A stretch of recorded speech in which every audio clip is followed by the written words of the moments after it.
7 o'clock in St. Louis. You're listening to TMA. It's presented to you by Brown and Crouppen on 101 ESPN and the TMA STL YouTube channel. Tim McKernan, Doug Vaughn, Martin Kilcoyne. Doug, look who's back. It's little Jackie Papers. I saw him sitting over there. Hello, Libby Jack. Hey, Doug. Boy, have I missed that face. Wow, what is that supposed to mean? So how was the trip? Oh, it was wonderful. Truly. I had such a great time. You thinking about moving there? Pretty seasonal. Pretty seasonal place. All right. But in What were season, the temperatures? about mid to low 70s with that nice cool breeze coming off the water. Bill. Same thing we had. And you can feel the old money. Yeah, you can smell the private equity. What would it cost you to get a little 2 or 3 bedroom bungalow there? Live there peacefully the rest of your life. Pretty pricey. And again, you're probably only using it 2 to 3 months of the year. They don't live there in the winter? I wouldn't. You said off air that you can't tell the difference between Cape Cod and Lake of the Ozarks. So if you had to choose between one. Oh, man. It's a really tough call. Not as many cigarette boats. I was like, what is this, a sail on that boat? Losers. Oh. Good for you. Put some horsepower on that. Have you ever gone sailing? That's work. Sailing. Telling me. Oh, man. Even if you're the guest, like, okay, over there, go on, let her Duck your head. Yeah. Undo that one. Like what? I just want to Let's quarter into the wind. Stop it. I don't Where's like my deck shoes? I will say, Lake of the Ozarks, a lot more docks. A lot more personal docks. Everyone just... Shooters 21. What's your favorite mile marker, dude? I don't know much, but I know that they all park their boats and just like in the Sound in Cape in Massachusetts. They just park their boat. There's like 1 million boats in the middle of the water, anchored and down. then take a dinghy in from there. Yeah, as opposed to like personal docks at Lake of the Ozarks. There's a main difference. Well, it could be their boats are too big to dock close to the that too. shore. That too. How was the place you stayed? Oh, super cool. I'll show you guys pictures in a break. It's like a giant farmhouse kind of thing. I like that. It was just a bunch of men in a farmhouse. It was very Little House on the Prairie. Like I felt. Oh, you remember that? Michael Landon? I do. Laura Ingalls Wilder? Yes, I've... And Melissa Deacon Gilbert? Jones. I know there was a former Ram in there. It was Deacon Jones. No, I believe it was Deacon 75, right? Fred Dreyer. Father Murphy. Hunter. Merlin Olsen. Martin, he's also in Hoke. Is that right? Yeah, everybody is in Hoke. Sold a lot of flowers. Didn't see that coming. Mr. Olson was the grouchy grocery guy. I didn't know Deacon Jones was Mrs. in Little Olson. House on No, the actually, Prairie. Mr. Olson. I apologize. Mr. Olson was polite. Mrs. Olson was kind of a grouch. Merlin Olsen was very soft-spoken, fantastic NFL analyst on TV, and just one of the meanest, most ferocious defensive tackles the league has ever seen. No, this place was really, really cool. It was big. It was really nice, but it felt like it was ripe for a haunting. Very old, a lot of very small rocking chairs. That was, Like a Cracker Barrel. like a 1880s Cracker Barrel. Did Sweet Kai and his bride stay in the farmhouse with you and your boys? No, so where the actual wedding was at like their kind of like beach house rental that they got. Sweet Kai has already acquired a beach house in Cape Cod with his golf grounds crew money? I think they God, did. we need to go start working the bunkers up in Cape Cod. Tim, we'd get him on, but you can't hear him because he's got the blower attached to his back. No, He has a rental place. It was a rental, yeah. They just rented it for the week. So when you were in this farmhouse, how many sodbusters were there with you? 9 or 10. Oh. It was a huge house. Oh, was huge. it? Yeah. Just 9 or 10 guys? It wasn't guys. There was guys and girls. Oh, really? Yeah, well, Girls have cooties. big time. No A doubt. little awkward when you're in the bathroom. Hey, let's go. I got to brush my teeth. More than enough Doing my hair. bathrooms. Yeah, that's always tough. You fight Did through anybody have dates? it. Some people brought their wives, so if they were married, yeah. And you called them losers. No, I tried to be as cordial. People with sales are losers. Yeah, that's why that was the Lake of the Ozarks in me was saying. Yeah, I got you. You were defending your Missouri roots. Yeah, I was like, this is nice, beautiful estates and cool breeze. Get a Some money jet around ski, here. jackass. Where's the cigarette boats? Where's the fun? I've never been on a cigarette boat, and I'd like to do it once. Okay. Cigarette Great. I boat, wouldn't mind people driving text around. in. Sure. How many knots they go, I don't know, but it's fast. I guess Arbor Day has acquired a copy of the invitation to the wedding. Oh, wow. It says, hey, guys, want to spend a few grand on my wedding, not bring a date, and sleep in a barn with a bunch of turf jockeys? Doug, that's what they're called, turf jockeys? I also didn't That's spend the- thousands of dollars. That's nonsense. They did a very good job of taking care of it. It was did they? awesome. Yes. Did you get effed up on boat drinks? Friday night, yeah. Did I got you after really? it. Not, We were on- worried not on about boat you. drinks. Not on boat drinks, but I Were did you get drinking after scotch? it. A lot of gin and tonics. Yeah. A lot of gin and tonics, a lot of cold beer. Really? Yeah. But I did. I like how you get that. specified it was cold. I noticed that too, Martin. I felt like the that was rest more, of us love warm beer. Sounds better. well, I felt like it was pretty folksy, you know, like an old wall drugstore advertisement. Ice cold beer sold here. Did you see the recovering alcoholic from Belleville and Webster Groves because he was getting prima nocta? I was on the lookout for any ne'er-do-wells. Didn't see any. There was, so the wedding was beautiful. It was awesome. It was right there, backyard, beach in the background, ocean water. But there was like a family splashing around on the side, making way too much noise while the wedding was going on. Oh, no way, really? That felt like a little Lake of the Ozarks comes to you the catch Cape. that right there? No! Had a little dash of Hoosier in it, did they? Yeah, some yelling. That was kind of funny. But Trying to the do wedding a was wedding cool. over here. Exactly. I was like, do we have to go over there and put a finger in their chest? But no, it was totally cool. It was a didn't Herb? gorgeous wedding. What's up? Herb could have gone over there, taken care of that. Herb wasn't in attendance because he doesn't really know this guy. Oh, well then, That being the core reason. I might be the fulcrum point to all my friends, but that doesn't mean all my friends know Do each you have a other. problem with that term, I fulcrum didn't point? like it. I didn't like it at all. Why do you hate simple machines? I just levers feel and like pulleys you're and talking such? over our heads. Yeah, you're right. Infidelity stew. Oh, man, how long on awkwardness and shy on eye contact was that continental pay what you can breakfast the morning after the reception? That's from Arbor hey, Day. what you can. Pay what you can. That's funny. The self-made stay-at-home Ladue mom, was she there? Because it sounds like, based on what she's texting in, that she was there. Doug, the self-made stay-at-home Ladue mom, a part of the Real Housewives of TMA, says, Jackson, hope you had a wonderful time up in Cape Cod. Did you find your way into anybody's mouth? What does that mean, Doug? Did you find your way into anybody's mouth? I don't know. No. Monogamy over here. Marty monogamy. Marty Morning, monogamy. tall, No blonde one. nonsense. Were you in anyone's mouth up east? Nom, nom. You like that? No. No, I nom. don't care for that. In nobody's mouth. Clip that off. 314-399-9646. Doug, would you like to hear about the Stiefel dossier? Sure. I'll yield the floor to our representative from Cape Cod, Massachusetts, back to spend a little time with the common folk in flyover territory. Little Jackie Papers, what do we have? Because it's a big day for the St. Louis Blues as we celebrate a St. Louis Cardinals win. Oh, we'll have Chris Zimmerman from the Blues and Steve Chapman as well in the 9 o'clock hour. Doug, the big Arcana. unveiling. Yeah. Oh, great. Big unveiling. And they'll be on to talk about it right here on 101 ESPN. The 9 o'clock hour, about 9 o'clock, Chris Zimmerman, about 9:30 for Steve Chapman. Steve Chapman is bringing in the new sweaters. Oh, great. Road And I've heard- and home. They've redone road and Doug, home. that's going to make you happy. You want a white sweater at home. Yeah, I think the whole league should do that. Wear white at home and let the other What team's if colors they shine when they're didn't? here. Are we going to have some awkward radio since we're the rights holders? Well, I imagine that's a league decision rather than a team decision. I would They agree. work with the team a little bit, the league and team, but they also have tweaked the logo. I'm It's fired all of up. the above. Yeah. I'm afraid if they're the only team that were to wear white at home, then they'd never get to wear their dark uniforms. Right. The Cowboys get to have that in the NFL, Yeah. where everyone adjusts to them. And rarely wear their blue, which looks very cool, too, I agree. by the way. I agree. Big agree. Self-made stay-at-home Ladue mom was not in Cape Cod. I apologize. Good seeing you big boys at the Plow wedding. Doug, you left your monogram jockstrap in room 812. You I have did. a monogram Doggone it. jockstrap. I couldn't find it. I didn't know where it was. 812. Thank you. 812. That was in the haunted farmhouse. Okay. How was the Plow wedding? Was it awesome? Yeah, it was very good. Yeah? Very Doug good. did a wonderful job as knew the he would. officiant. Knew he He would. really did. The vows that the Plowhawk and Madison wrote to each other, truly splendid. that's awesome. Plowhawk ad-libbing, Madison, beautiful, and it was a pony. That's awesome. That's great to hear. I got to sit next to Ken Iggy Strode Hell yeah. at the and Doug's wife and my wife, and a wonderful gala, Doug, was had by all.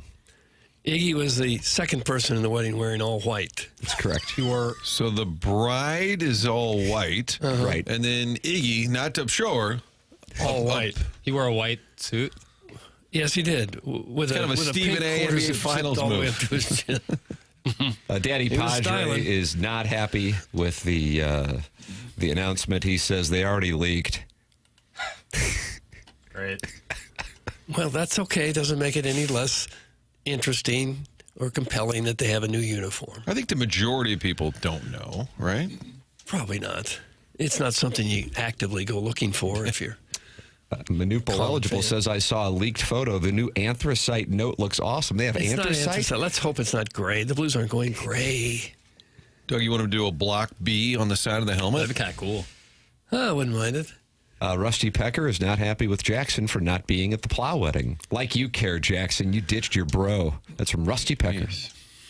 I guess you could say that's one way of interpreting it. And he gets to pick. This guy, Rusty Pecker, gets to pick what wedding you go to, That's by right. the way. Rusty P. Check in with him before you make a decision. I usually, before any major life decision, check in with Rusty Pecker Yeah. or any of the texters, you know, because they know best. Kitty Bates, which is the name of your cat. Caddy. I need to put that in. Kitty isn't bad, but Caddy Bates. Kitty Bates is in the Michelob Ultra YouTube chat and not happy. Oh, great. Now we get a week's worth of Blues interviews to ask them about the, quote, new uniforms, end quote. Doug, why did new uniforms need to be in quotes? They didn't need to And be. it's an eye roll emoji. And he is not happy with the programming that he is forced to listen to. That's right. That's Kitty Bates, not Caddy Bates. Caddy Bates is the name of Jackson's. Yeah, at least they're keeping it open for me. So I in kind case of I like do Kitty get a Bates cat, better. It rolls off the tongue a little bit better. it rolls off. But I didn't say that in the moment. I feel bad now. And Tim, is there a home somewhere where these people are chained and locked and then they pipe in TMA? I believe, as a Doug, there is a That home. home is called prison. A form of torture. And they have no choice but to listen. We beat the Cubs! Stop talking about these losers' weddings! Doug, that's from the Gray Summit Gray Goose Guzzler, and he is not happy. No one's happy. No one is thrilled. I was doing the math. Since Papers was last here on this show, the Cardinals are gone 5-1. How about that? Yeah. How do you like it? I was keeping up with it as best I could over the weekend, but they didn't really have FanDuel Midwest, you know, on these Boston TVs. Well, don't you have it on your app? Yeah, I was trying my best. Reception was spotty. Reception was spotty. I saw Really? Like the wireless in Cape Cod's dad with the lack of cash in there? this farmhouse, man. It was remote. The ghosts were messing with your wireless. I can't rule it out. But I saw the Saturday stuff with Ellie De La Cruz. Oh man, it was a hot one, Doug. That's Valley. Yeah, a little bit. Yeah, there was a rainbow shower right there at shortstop. Oh, I saw some poor guy have to go scoop it up with the shovel. Oh my God, nerds! If you don't want to listen, then listen to something else, damn it! Oh. That's from the Jeffco piss missile? oh, gosh. Doug, he's new? He's new. Tim, the top one now says more Blues talk, please. Jesus. Doug, we will have Chris Zimmerman, we will have Steve Chapman, and we will have the new sweater in our possession in this studio in the 9 o'clock hour. That would be a good time to be on YouTube at youtube.com/TMASTL. That is how you can see it all. And plenty of friends are in there, like Jake Reynolds, JC Penny Chat Support, the Bridgeton Landfill Fume Huffer, and John Scores. And John Scores was saying, Jackson, is Jackson back today? I hope KG left instructions how to properly play drops. Chairman Kurt was playing drops left and right, and John Scores wants more drops out of you. Oh, gosh. See, I want it's similar to baseball. Similar to baseball. Chairman Kurt, I have no doubts you did nothing but a bang-up job in my stead. But, you know, when a guy goes out in a spot start and throws 13 Ks and 7 and 1 earned run, you're like, oh, man, let's get him a rotation. Once you get into that starter spot, you know, we're just out here getting quality starts left and right. We're just trying for some QSs, you know, just trying to limit damage. Oh, so KG's McGreevy. He shoves, then he gets shipped out.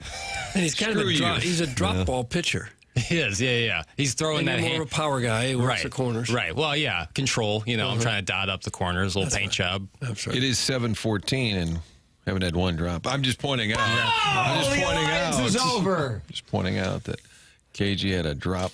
He's going to have to grow up. Okay. Oh, Buck. Told us to grow up.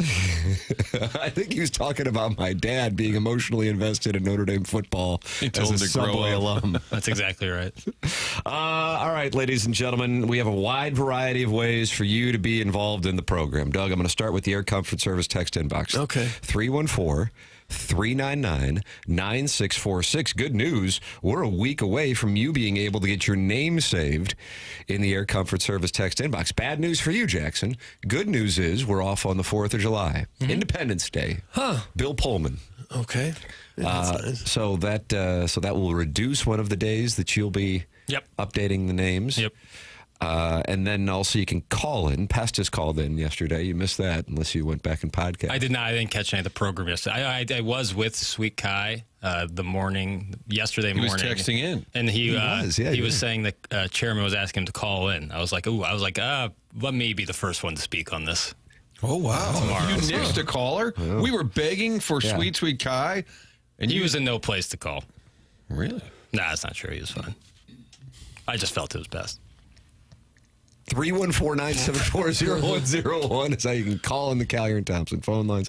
Then you can email in for our Design Air Heating and Cooling email today, the morning after, at InsideSTL.com and compete against the greats. Buck Swope has 3 wins this month. Jerry Big Tank Del Vecchio has 2. Marlins Family Barbecue has 2. And then a wide variety of other listeners have 1 win. Only, 5 more shows here in the month of June. And you That's need hard to compete. believe. Yeah. Let's see. 5 more shows, month of June. 5 more Design Air Heating and Cooling email today. So email in the morning after at InsideSTL.com. Doug, if your air conditioning's not working right now, may Yahweh have mercy on your soul. Hotter than the fires of hell out there. I know. I am telling you. So if you need to get that air conditioning fixed, what you do is you work with Seth Goldcamp, who Martin works with, who I work with, who Doug works with, at DesignAirService.com. It's Design Air Heating and Cooling, longest running sponsor on TMA. Any air conditioning issues while we deal with temperatures in the low to mid 90s through at least Friday, go to DesignAirService.com. They'll fix it. No upselling. Longest running sponsor on TMA, who you can count on. That's Design Air Heating and Cooling online at DesignAirService.com. The Cardinals do some shipping last night and do something that they haven't done for about 5 years. We'll have that in addition to some sound from the post game as the Cardinals beat the Cubs in the opener of the 4-game series. That is next here on TMA, presented to you by Brown and Crouppen, 101 ESPN and the TMA YouTube channel.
Doug, we have visions of October and November dancing in our heads here in St. Louis after the Cardinals defeated the Cubs last night by a score of 8-2. How do you do? Well, I'm fine. May have been the biggest win of the season to date. One of them for sure. Great starting pitching from Liberatore. Timely hitting. Lopsided win. Didn't have to use the closer even. Yep. Yeah, really It was nice A-plus win. across the board. I mean, the Yeah, it really Liberatore was. start was just outstanding. 7 innings and struck out 5. I'll tell you what, that double play at the end of the 5th, what a moment that was for Liberatore and the Cardinals, because the chain reaction that has on not only him being able to get through 7, but also the Cardinals not really going deep into their bullpen with O'Brien and Munoz finishing that game off. That's, of course, part of it. But then you had 4 2-run home runs from the Cardinals. Have not seen that since. Martin, did you see the statistic? I bet you did. Is it the 2-run homers or the left-handed home runs? I've seen a couple of different stats. Fire off your stat. I did see, is yours 2013? 2020. Okay. Cardinals hit 4 2-run home runs in a game for the first time since doing it on September 10th, 2020 against the Tigers. Name the 4 hitters who hit the 4 2-run home runs. I saw this one, so I cannot Martin has partake. recused himself, and that is a man of honor. How about Carpenter? No. How about Yachty? Yes. Did you say 2020, Tim? Mm-hmm. It's a delay tactic. I'll give you a hit. Think who else is on the this team? guy was chastised for not hustling in a post-game press O'Neill? conference Tyler O'Neill? a week into the season after winning the starting job. Okay. This guy was traded for John Lester, and it was reverse engineered into being a brilliant move, even though the player they acquired for him was just trying to retire to get into a tree stand. In the air, left field, and gone. Natty Nat. Still playing decent ball, maybe in the American League Central. Why am I drawing a blank on First this? name is Lane. Lane Thomas. Yes! Now, Tim, can I give him the initials on the next one? Yeah, and I'll you might still be able put to $1 give him the million full first name. Okay. R.R. Nice. Didn't they have a guy named Rangel? Oh, my God, gee, Martin. I would have lost a bankroll on this. That's how kind of nondescript those teams were. They really didn't have anybody that stood out. Players don't have to be overpaid. Maybe that's why they didn't want to pay him. I don't really recognize the 2020 season. I don't really remember it. If memory serves, the Cardinals played the Padres in the playoffs. I think it was a best of 3 or something. And they took the first They game. did. Yeah. But other than that, And the Friars spanked them down. yeah, then the Friars got him. Rangel Ravello. Was it Rangel Ravello? Rangel Ravello? Rangel Ravello? Yeah, Something like that. They Yeah. love the fans, not money.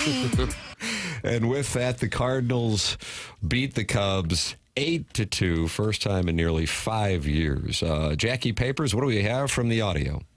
I got the call of all 4 of these home runs. Oh, Is it a okay. mashup? It's a mashup. Nice. Yeah, I thought you guys liked that the last Welcome time. back. I'll run it back. High fly ball to right field. Pretty well hit. Tucker back. It is long gone.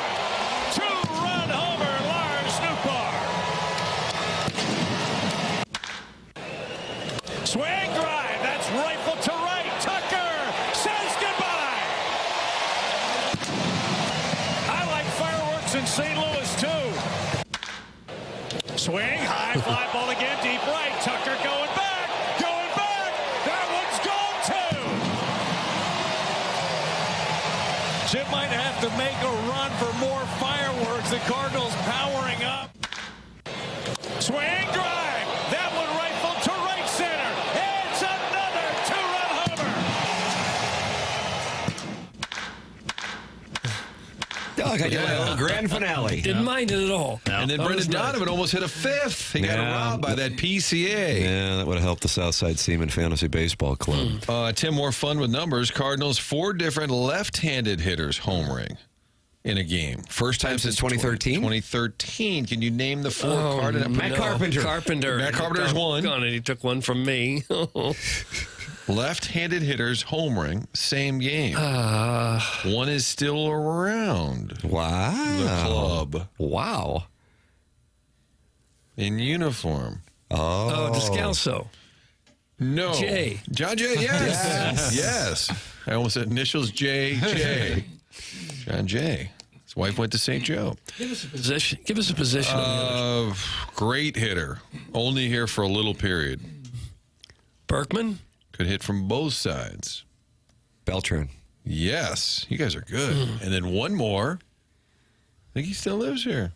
Still lives here. Yeah. Not in this building, but yeah, in St. Louis. I think. I need another clue. They recently played his swing at the park, and it set off this future Hall of Famer for L.A. Matt Adams! Yeah, Matt Adams. You guys are good. Matt Adams, Matt Carpenter, John Jay, Carlos Beltran. That's Okay. going back. So you had all of that, and then Wilson Contreras gets 3 hits, and we don't even talk about it. Yeah. 3 for 4. And he'd been struggling. Good to see him back. I was trying to figure out why they weren't happy in the Air Comfort Service text inbox. Yeah, I know. And Martin, if you take a look up at one of the 3 monitors here at 101 ESPN, you have been replaced by a wooden plank, Yeah. and they are not happy about that Now, is that in the Air pine? Comfort Service text inbox. I'm on the camera. Jackson's on the camera. Doug's on the camera. Martin has now been removed and is a wooden plank. I believe it's pine, and it's I been think it's a stained. sponsorship vehicle. We're doing something with a lumber company. Right. And I think Kiowski's sending a message, pal, you could be replaced by plywood.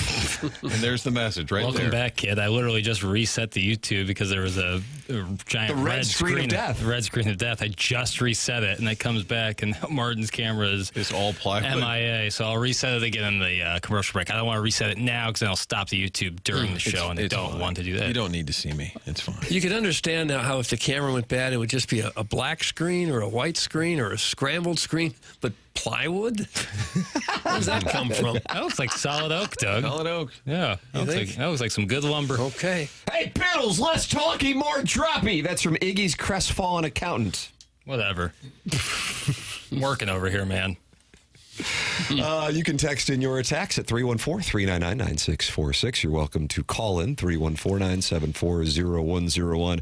And then look at the wooden plank at youtube.com/TMASTL and talk it over in the Michelob Ultra YouTube chat. Here is what Ali Marmol had to say following the Cardinals and the 4 home runs and Matthew Liberatore combining to get game 1 of this 4-game series with the Cubs as the Cardinals pick up a game on not just the Cubs, but also the Brewers to move within 3.5 and tied for second place with Milwaukee.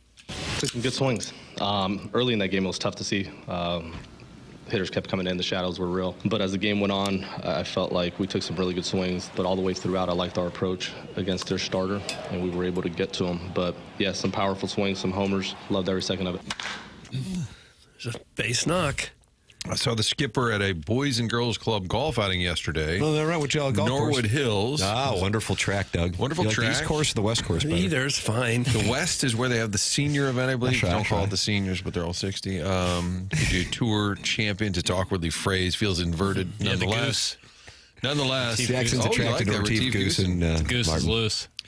And I saw Ollie in the afternoon, and we were talking about the big showdown, the series.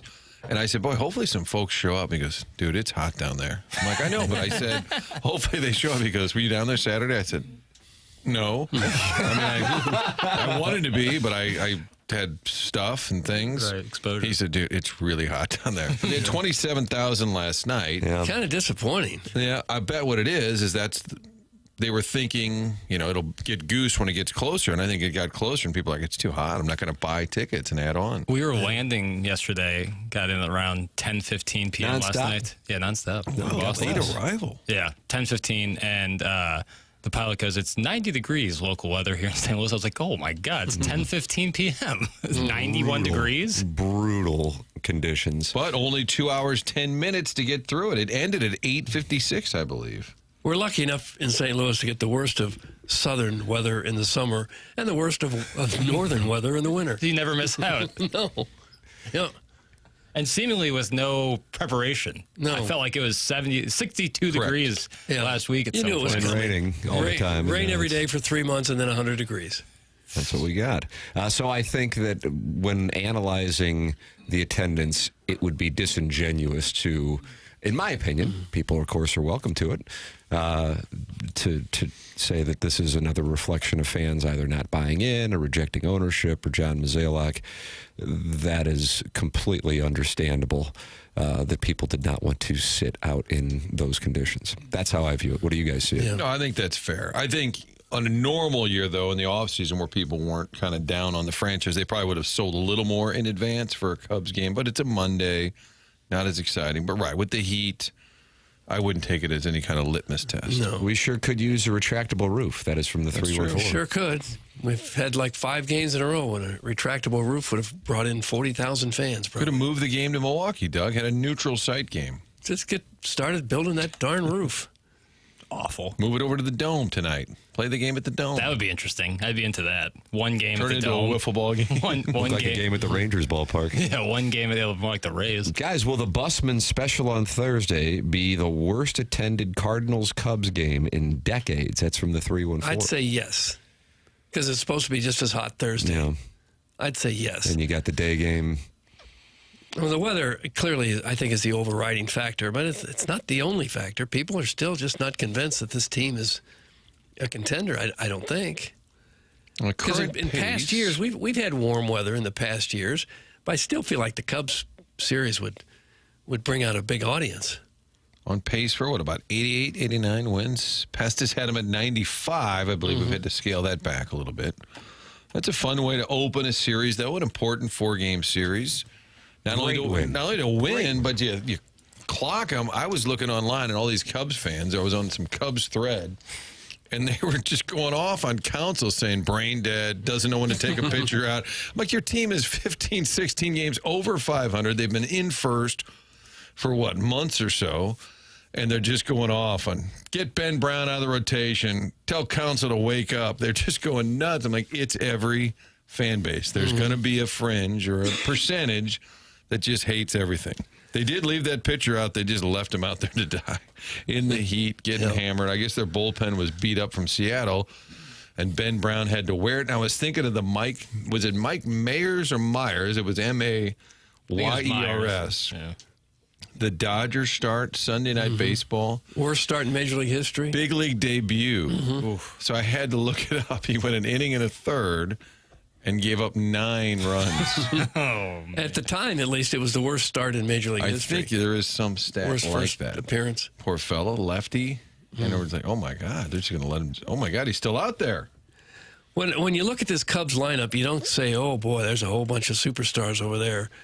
But some of the guys that haven't been stars in the league before are now, like Suzuki and Pete Crow Armstrong. These are not household names yet, but, boy, they're both having big years. Well, that Crow Armstrong is kind of like an MVP type candidate right now. Yeah, he's the leading. Jackson doesn't like his hair. That's okay. I've been told he's changed it, so. He's the leading vote getter for National League All-Star outfielders. And that's a good example of the Cubs when they did sell off. That was Javi Baez. They got that. Really? They got PCA in return from the Mets. The amount of beefy, safe Charles odor at the game must be stifling. You couldn't pay me to go there this week. That's from Doug's prison wallet. There's a poor fragrance at Busch Stadium this week? It doesn't smell like St. Charles. No, it doesn't. Oh, excuse me, I'm putting out a cigarette here. When I was there Sunday, it was hotter than the fires of hell. And what was the fragrance? And the cool water cologne? No, it was just kind of musk. There's a lot of musk Okay, in so you're there. starting to walk back to what the text just said, I think. But the flags out in the outfield were flapping like the wind was really blowing, and you felt none of that in the stadium. We drove past Busch Stadium en route to the Metro East, Martin, and I saw the flags. We were driving past. I go, my goodness, the wind is blowing out to left field like nobody's business. But you couldn't feel it in the ballpark? Not where I was, no. Didn't feel a breeze at all. You were in the green seats right behind the Reds dugout so you could see Ellie De La Cruz's rainbow shower. Exactly right. With all the hot air coming out of your mouth. Oh. It was a well-played drop, Jackson. Well-played drop. Nice going, Jay. Lions trying to reform. I don't know. I think it's too damaged at this point. See counseling. Wounded. That kid can play. He's a great center fielder with a beautiful swing. That's from the 870. Well, he's a really good player. He's only 23. Be there for a while. Suzuki can really play, too. He's got 20 homers and 64 RBIs. There was a text that said player development, except they got Kyle Tucker from the Astros. They signed Suzuki from overseas. They got Swanson from the Braves, and they got PCA from the Mets. Now, PCA did have to come through the minors, but it's not exactly a homegrown roster. That's all I would say. And Carson Kelly's still playing. Remember, shortly after the deal with Goldschmidt, we were thinking, Kelly's not even going to be in the major leagues much longer. Here he is all these years later, still playing regularly for the most part. Got 9 home runs. He's been a solid player. He was the guy in waiting for years and years. Like, Molina's going to play another year. Molina's going to play another year. Carson Kelly, still waiting. Yeah. Martin, this program, when Cardinals appear on it, they get a TMA bump. Alec Burleson is certainly in the midst of a TMA bump, Doug. And now they're just going to play him. And how can you not? He has been raked in May. He's even better in the month of June. And he hit last night his 9th home run. Mm-hmm. It seems like every at-bat he hits the ball hard somewhere. Yeah. Or not all hits. His barrel rate is sick. He's really hitting the ball on the nose. He's homered every other game since last Tuesday. An odd stat. And Gorman hit one out yesterday. That's always encouraging when he does something. Still got his 2 strikeouts in, but he did hit a home run. So you'll take that. Nolan Gorman got his eye back. Well, that's what he did. Early got the bat to get it done. He had a pre-TMA bump at one point, and now he's got the post-TMA bump. You can get it on both sides, and that makes it 11 so nice. hits, just pounded the Cub. Now McGreevy's back tonight. They did say there was going to be a 6-man rotation, and they kept shipping him out. I guess this is the model. Well, they'll just send him down, bring him back, send him down, bring him back. Friend of the show, Michael McGreevy. It's a shame they really have to drive back to Memphis and then drive back up. I wondered Why if not he just put him in a hotel here for a few you know days? what, Doug? I like logistics, and I said to producer Dave last night, I wonder if McGreevy just stayed in town. And they're like, there's no reason. You're not going to pitch in Memphis. Just hang around. Like they give the AAA guys like a condo at Brentwood Forest. Wouldn't that be kind of fun? Just hang around for a few. Just go to Obie Clark's for a couple I days. have extra room. Stop by Jackson's. There you go. There's You're a offering solution. to put them up in your place? Yeah, I'll take any Cardinal reliever. You know what? I'm going to be down there tomorrow. I'm going to ask McGreevy, unless he gets lit up tonight and doesn't really feel like talking, I'm going to ask McGreevy tomorrow some logistics. Yeah. You'll have to pitch in for the energy bill, but that's about it. Is this, 3-hour drive to Memphis? 3 or 4? It's more, yeah. It's not nothing. Doug, you like to stop at Lambert's and throw I do. those rolls? Boy, there's some professional eaters in there. Holy smokes. Do you think guys coming back up I from was there Memphis are a little heavier than they were when they came down? There were people that needed a shoehorn just to get through the front door when I was there. I've never been. Do they try and drill you like high and tight when you No. walk in the door? However you want them to throw it at you, that's how they throw it at you. Really? So give me the heat? They might underhand it to you, or the guy will throw it clear across the room if you want. I just feel like there's a lot of rolls that end up on the floor. And then you just give they'll eat 2-second roll. When I was there, it was Doug says packed. the crowd is not concerned about the floor. No, it was Roll packed. hits floor, then hits mouth. Not a concern. You're welcome to participate in the program. Text in, call in, email in, and you got the YouTube chat, which is brought to you by Michelob Ultra. JCPenney chat supports talking to Kitty Bates, who's talking to DJ Patty Cakes, who's talking to That's Called Taxes, Doug. You can participate as well on the program. At 9 o'clock, Chris Zimmerman of the Blues will be in for the unveiling of the Blues' new logo and sweaters. First time since 1997. And Jackson, you will tell them directly to their face whether or not the uniforms are good or bad. Absolutely. You will. Unbiased. I think you will. Yep. Absolutely. You would do that to the team president or the marketing guy? All we Steve have, Chapman if you will be don't like bringing it? in the sweaters at 9:30. all we have is our integrity. Look at that, Doug. That's all we got. Well, we have some Would you politeness, trade it too. for some free gear while they're here? I'm not saying the integrity can't be purchased. Okay. But not here. Not here on these airwaves. Yeah, that'd be Yola. That would be Yola. So there is your Stiefel dossier along with the Design Air Heating and Cooling email today. The program's called TMA. It's presented to you by Brown and Crouppen on 101 ESPN.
This is Jackson with the Sports Center update, driven by Johnny Londoff Chevrolet and Johnny Londoff Autoplex. The Cardinals win last night over the Cubs. Back in action today as they take on the Cubs again. 6:45 p.m. first pitch with Michael McGreevy taking the mound for the Cardinals. That was another Sports Center update, driven by Johnny Londoff Chevrolet and Johnny Londoff Autoplex. See them at Londoff.com. Chevy, together we drive. Are you kidding me?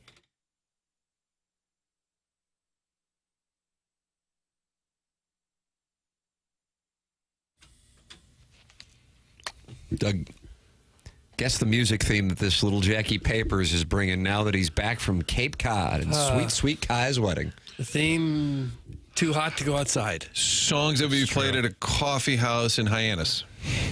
I don't know if this would fall into that category. A little upbeat. It's Mick Fleetwood's birthday. All right. You want to take a stab at the age? Many Christmas. I'm going to go 77. I'm going to go 78. I think he's 80. Doug nailed it, 78. I was at that Fleetwood's in Hawaii. Was at Maui in February 2020, and then later that's all part of that area that burnt. Was it Lahaina? Oh, is that right? Burned to the ground. But they had a Fleetwood's and had all kinds of memorabilia and Fleetwood Mac gear, rock and roll gear. Doug, it was always winter in his nostrils in the 80s. His nostrils. Probably. Text in 314-399-9646 or call in 314-974-0101. And then you just go to youtube.com/TMASTL. And Martin, you are no longer a wooden plank. Yeah, you're back. I am, but the picture's back. Yeah, you're back. You're welcome to participate in the program in so many different ways. Here on the Stiefel dossier, Chris Zimmerman of the St. Louis Blues will be with us at 9 o'clock. The reason being the Blues are unveiling the new sweaters and the new logo today. And then Steve Chapman of the Blues marketing will be bringing in new sweaters for people to be able to see right here on the YouTube channel. So there you go, Doug. That's what's coming up. That's at 9:35. Well, that'll be fun. I think people are looking forward to that. Yeah. Papers you have in segment 7-3 of your Stiefel dossier, Wilson Contreras knowledge. What do we have here? Yeah, Contreras is ripping up the Cubs. He was raking last night. Ever since leaving, he 3 hits last night. He's now 22 for 63. That's 349 with 6 doubles and a homer against the Cubs since signing with the Cardinals as a free agent in the 2023 season. So ups and downs in baseball. Wilson Contreras stays up on the Cubbies. All right. More catchers. More catchers. You would like to see more? I saw Pozo with a little walk-off. He hits. I felt so vindicated in that moment. Bring it more catchers. That's why Pozo was here, because he hits. He can be used as a pinch hitter. All the catchers do. Hey, he looks like a hitter. Yeah, oh yeah. Big, solid guy. Big time. Takes a big swing. That's my kind of baseball player. Yeah. Were you disappointed when Herrera went on the IL? Offensive, I'm sorry. I apologize. That they didn't call up a catcher to replace him. Yeah, I thought that was BS. I thought if you're going to lose a catcher, you have to at least replace him. If not, have 2 in his stead. Right, and you want your catchers to have a good wide base. The wider, the better. Mm-hmm. I don't know if there's anything about actually hitting better against your old team. Are you saying that he doesn't get excited or prepared to face other teams, or he gets more prepared for the Cubs? I wonder if that's just a coincidence or what. I bet it is. Occam's razor would tell you it's a coincidence. Occam's razor, Doug. Okay. Yeah, the most likely outcome, probably a coincidence. But we know Wilson Contreras is a fiery competitor. And I think knowing him, he's probably got a little extra. A little fired up for them. Lars Nootbaar talked about something kind of similar in his post game about playing the Cubs. You'd like to take a listen here? Yeah, I'd love to if you could hit it. You want to play well, all throughout the season. But, when you have a team that's ahead of you, you can kind of, make up ground a little bit faster than usual. It seems like when we win ball games, we'll check the scores, and they're there winning ball games too. And so, when we get to face each other, you really get to go head to head, which is nice. And so, test yourself against those guys. And so, it's a fun series. And like you said, it's a good chance for us. But at the same time, we still got 80-something left or whatever it is, So you never want to wait. But, so that's why, playing good baseball always is important. But, this is a good test for us early. And so glad that we can, come in and get a win on the first one. I can't help but ask what question, the question what song was playing. Ooh, that's a good question right there, Tim. I was listening to the content of the soundbite. I was just waiting for the sound effect. Can you Shazam an audio that's in the background of the background? Boy, that's a tough call. Probably. Hit me with a little bit of that, and I'll go find it. Okay. Look at this. Nootbaar has the voice of an old school FM DJ. Yeah, he kind of does. He's got a really smooth, deep voice. Really smooth voice. Can I get a little piece of that where there was some audio playing? Let's take a listen. You know, it's a fun series, and like you said, you know, it's a good chance for us, but at the same time, we still got, 80-something left or whatever it is, you know, so. It sounds like a song in Spanish? Yeah, 100%. Yeah, okay. It's going to be tough for me personally to be able to track that one down. Yeah. Doug, the big dumper. I love the big dumper. Who was that again? Boy, he Cal rakes. Raleigh of the that's right. Seattle Mariners hit his 32nd home run in the 9th inning of the Mariners' win over the Twins last night. And it was his 4th straight game with a home run. He is now on pace to hit 40 home runs before the All-Star break. And that would break the record of 39 hit by Barry Bonds during the 2001 season, when Bonds finished with a single-season record of 73. Martin, are we replaying the summer of 1998 with Cal Raleigh in the Emerald City? Well, the numbers would indicate we got to at least pay attention. Wouldn't it be kind of fun? As crazy as it is. 28-year-old catcher. Put all the focus on Seattle, and he's hit, 30 or more the last couple of years. So he's been a power guy, but this is outrageous. It'd be kind of fun if a catcher that most of the country really didn't know became the all-time home run leader. And is nicknamed the Big Dumper. Yeah, you like that nickname, Doug? I do, yeah, very much. Do we know I'm afraid to ask, do we know the origin of the nickname? Yeah, it's just because he's so well endowed on his backside. Oh, Okay. 6'2", 235. Switch hitter. They have T-shirts where it says "I heart Cal," but instead of a heart, it's a peach that looks like a giant ass. Well, at some I might point, get one of those. if you're hitting like he's hitting, you're not going to want him catching, right? You don't want him to take a foul ball off the thumb and be out for 8 weeks. You may have to make him a DH, or maybe he's getting a lot of DH at bats now. He initially did not like the nickname the Big Dumper, Doug. I think so. But has come to like it. He said he found it distasteful and was not fond of the focus on his physique. Fair. Also, it's such a good nickname. Well, it'd be kind of fun for the whole, and then the national news have to talk about it. Cal Raleigh. Good evening, NBC Nightly News. The Big Dumper moves closer to a baseball legend.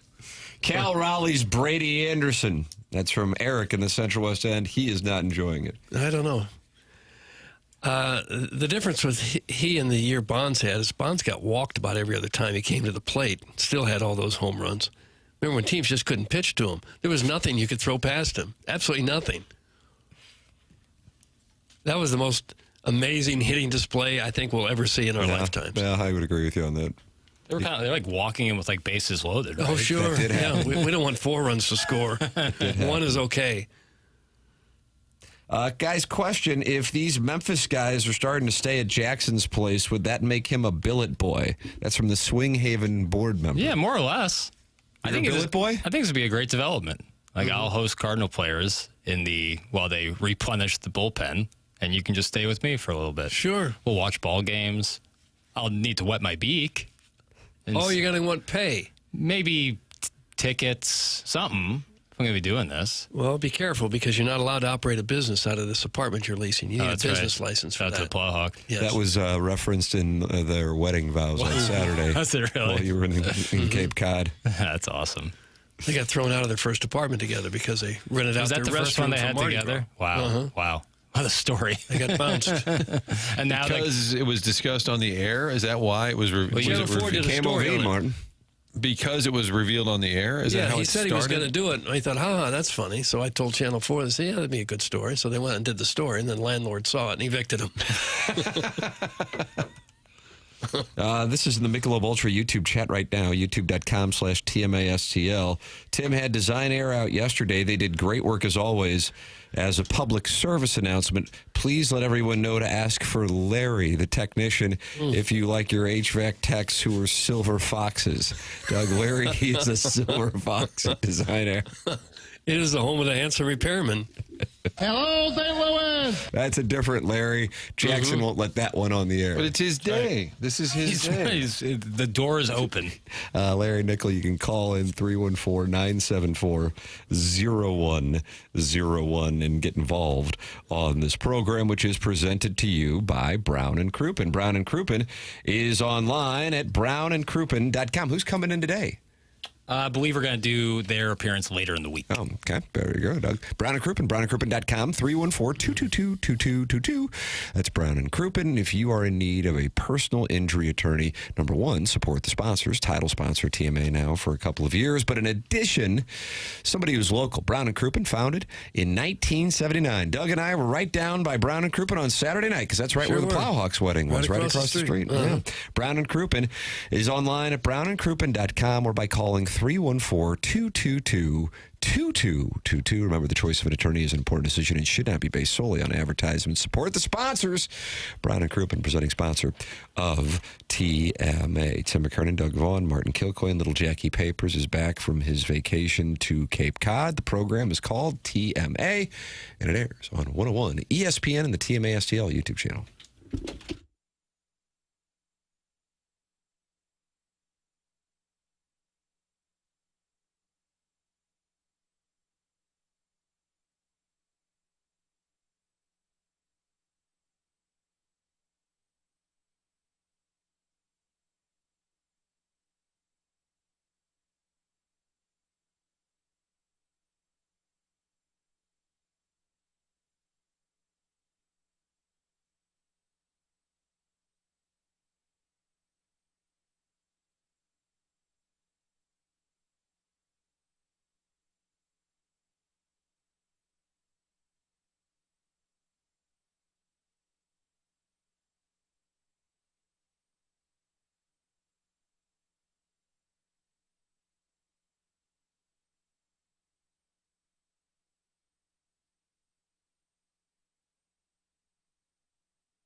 There's firecrackers shooting in the sky. Oh, wow. A week from 4th of July, Doug. A week from Friday. Sparklers, screamers, and streamers. Cherry bombs, smoke bombs with your moms.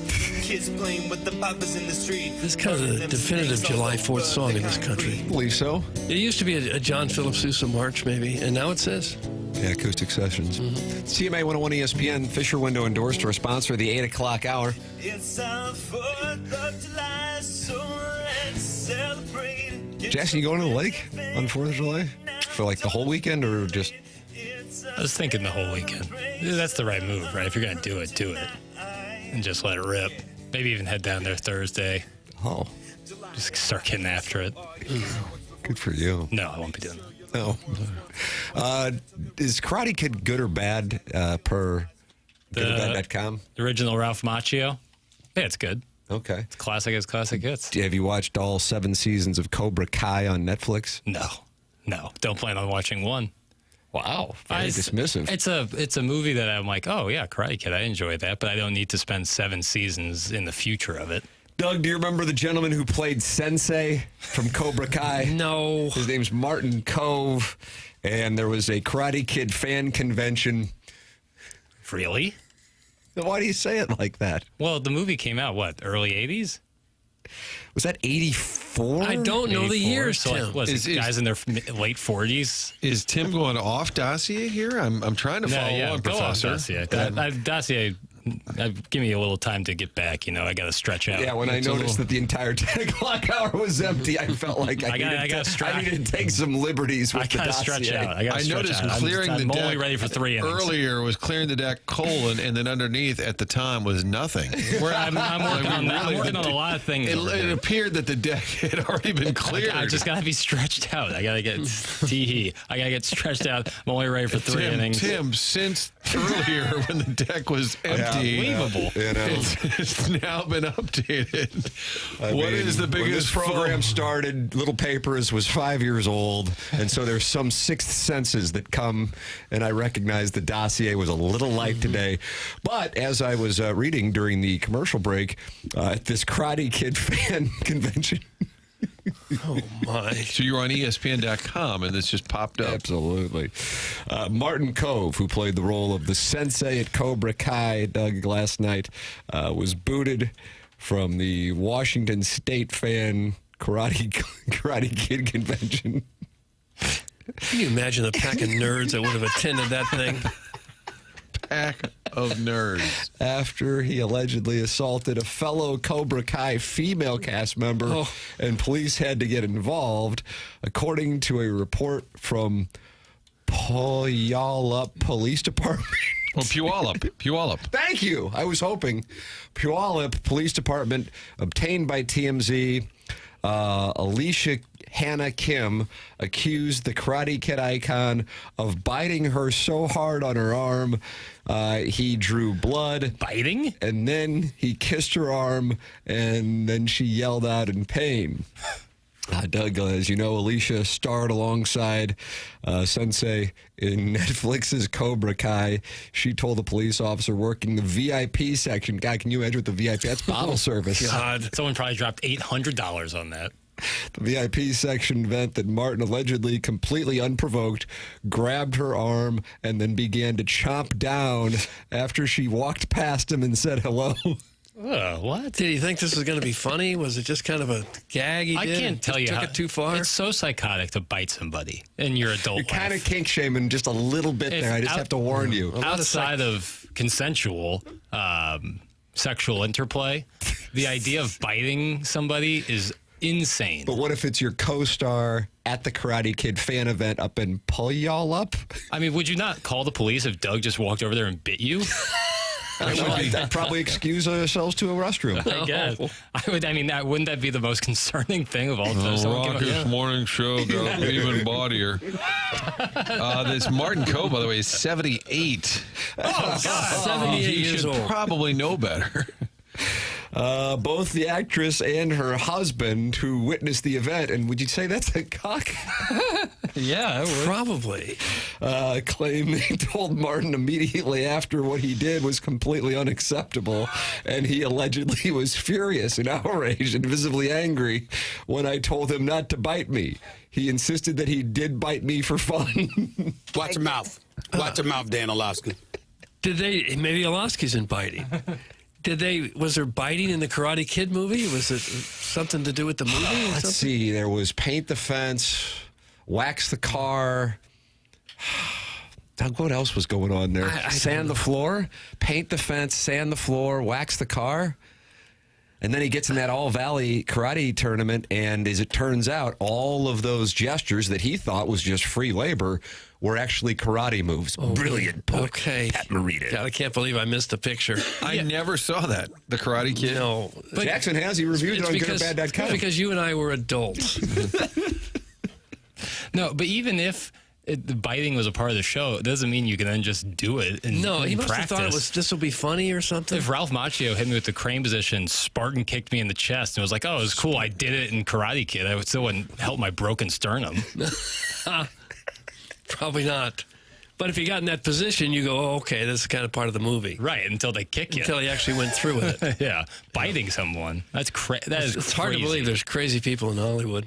Hard to believe. Police say Kove seemed to realize after he was confronted by authorities that he screwed up, and then he apologized to Alicia and her husband for biting her in front of the officer. He was told he needed to leave the venue, and the report says the officer told him never to pull that stunt again. Well, that'll teach him. Now, you know, sir, don't bite other people. Do you understand? Sounds like kindergarten. Guys, Johnny from Karate Kid was totally cucked by Daniel LaRusso.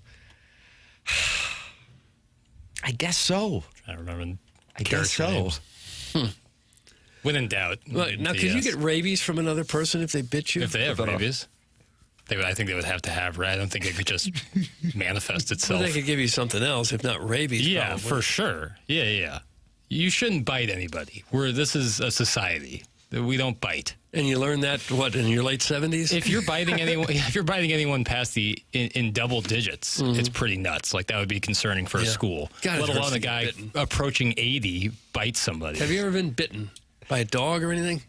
What about by a frisky lover? I got to be honest. I have more bug bites than you can shake a stick at right now. Cape Cod is full of bugs. It's unbelievable how many bug bites I have, truly. Like I find new ones every hour. What's going on? What kind of bugs? I assume skeeters, but hoping it's not a tick or anything that's carrying any sort of bed bugs, disease. maybe? No, I don't think it's bed that. bugs. Sweet Kai. No, You gonna sue? No, You don't want to think that, but that could be what it is. I don't think it is. Weren't you in a farmhouse with 10 other guys? I was in a farmhouse, but I don't think it was big because everyone has. Like it was people who weren't staying in the house that we stayed in had bug bites. Like You don't some have any people crabs, do you? I don't think so. Some people are more targeted. Like I get them behind the back of your legs. That's where I got all one. Over the I just place. found one there, 25 minutes ago. Wow. The alliance is back. Skeeter bites. Skeeter bites. Doug and I went to the Plowhawks wedding, and we don't have any bed bug. Yeah, I don't have any bed bug bites, but I do have skeeter bites, and it's cost doing business, I guess. I did get a hickey though at that wedding. Oh, did you? Mm-hmm. Would that be biting? That's close. No, that's sucking. Suckling. I think it's more suckling. That's the right word. Suckling. I got bit by a hamster once, and I was never so angry at a rodent in my life. Flip that off. Right on the finger. Picked it up as a kid. Bit me right on the finger. Doug, I'm a sassy little skeeter. Yum, yum, yum. That's from Mr. Bojack Mike. Now, why would he think he needed to tell us that? Ralph Macchio was in my cousin's class at Our Lady of the Pillar. That's from the self-made stay-at-home the do mom. I thought he was from Jersey. Yeah. He has one of the all-time baby faces. Like, still looks like what he looked like in 84 in the face. Like, face has not aged at all, Ralph Macchio. Good on him. Kind of that Scott Baio vibe. Like they were kind of. He was in The Outsiders, right, Ralph Macchio? Well, we just read off the list yesterday of who was in The Outsiders. Really, do we? Okay. I don't think he was in unless I missed it. Doug, how old was Ralph Macchio when he starred in The Karate Kid alongside Martin Kove, who 60 years later started biting co-stars? I didn't see the picture. Ralph Macchio's absolutely. I guess he was maybe 16. He's not the top 5 or 6 names. 22. He was 22. Look 16. Goes back to Jackson's point. While he was kink-shaming Martin Kove. I would like a Twitter apology from you, Jackson, for kink-shaming Martin Kove. That would be the right refuse. thing. It's not kink shaming. He bit somebody at a convention, a karate convention, which is a wild sentence. Well, what was he going for there? A wild What do you think sentence. he was going for? That's what I'm saying. Or did he just completely lose his mind like some elderly people might from time to time? Because if that's like something that can happen where just like your brain has a power surge and you start biting people, that's a real problem. Doug, what if he was mad about the price of parking and he just let it out? Gosh, He got mad about parking and let it out. That's what'll get me. Yeah, if there's one thing that would get you. to visit me at Del Mar Gardens, I may bite you. Why is there a convention in Puyallup? Where is Puyallup? It's like outside-ish of Seattle, but not right by Seattle. It's up there. Just But have its why are own they convention. If it was hosting? at like Comic-Con, that would be one thing. Like they had a booth, Weird. but they have their own convention. Guess we got a stay-at-home dads convention here, so anything is possible. Do they have no-see-ums up in Cape Cod? Those are the bane of all Floridians. They are tiny biting gnats. The bite hurts, and then they itch. That's from Sharon in Clayton. Doug, as you know, she spends time in Sanibel and also starring in The Real Housewives of TMA. She thinks you might have been hit by no-see-ums. I've been victimized by those, too. Yes, I think that's what it was, because they're really tiny little bugs, and their bite hurts like a mofo. Chiggers, maybe? Yeah. Did you get in the weeds and get some chiggers? No, I would say, here's a funny little story. Friday night, little cocktail party outside of the same venue where the wedding's going to be. We had like the citronella candles. Is that what they're called? Yeah. And then like tiki torches to try to keep the bugs away. But we didn't have any bug spray on us.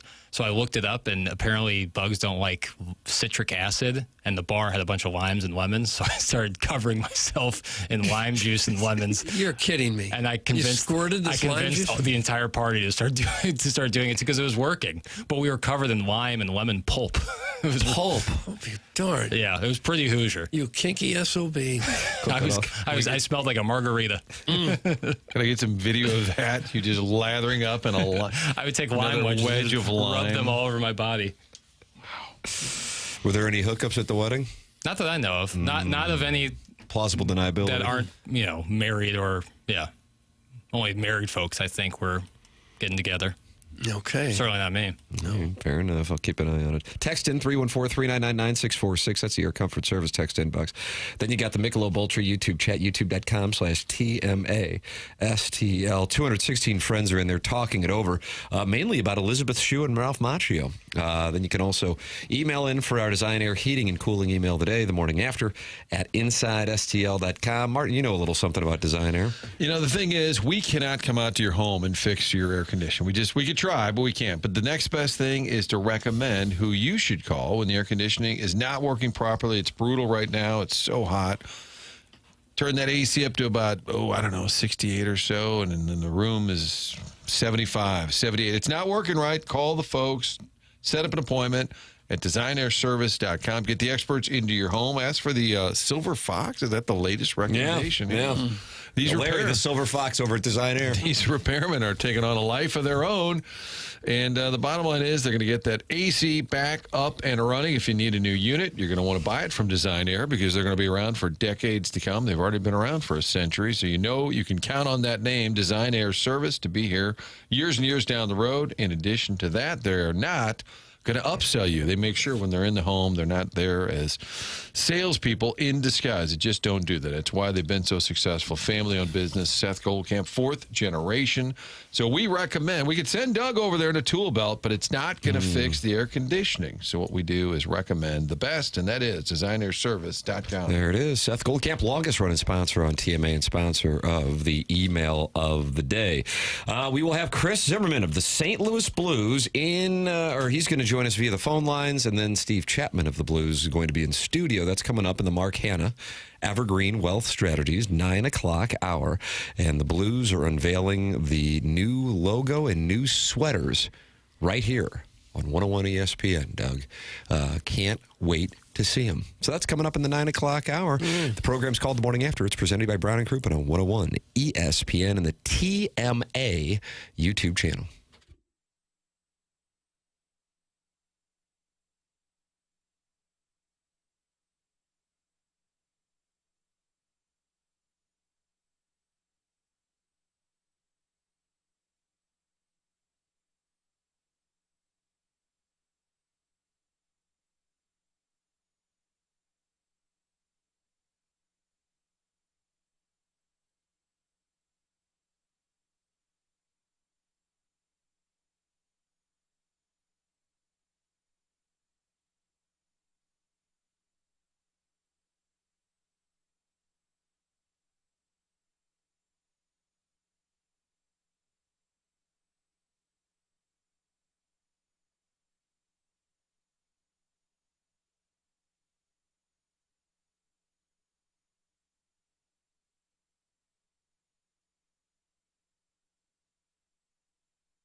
Is this from like a Karate Kid soundtrack? I don't know. I figured it was. Is it?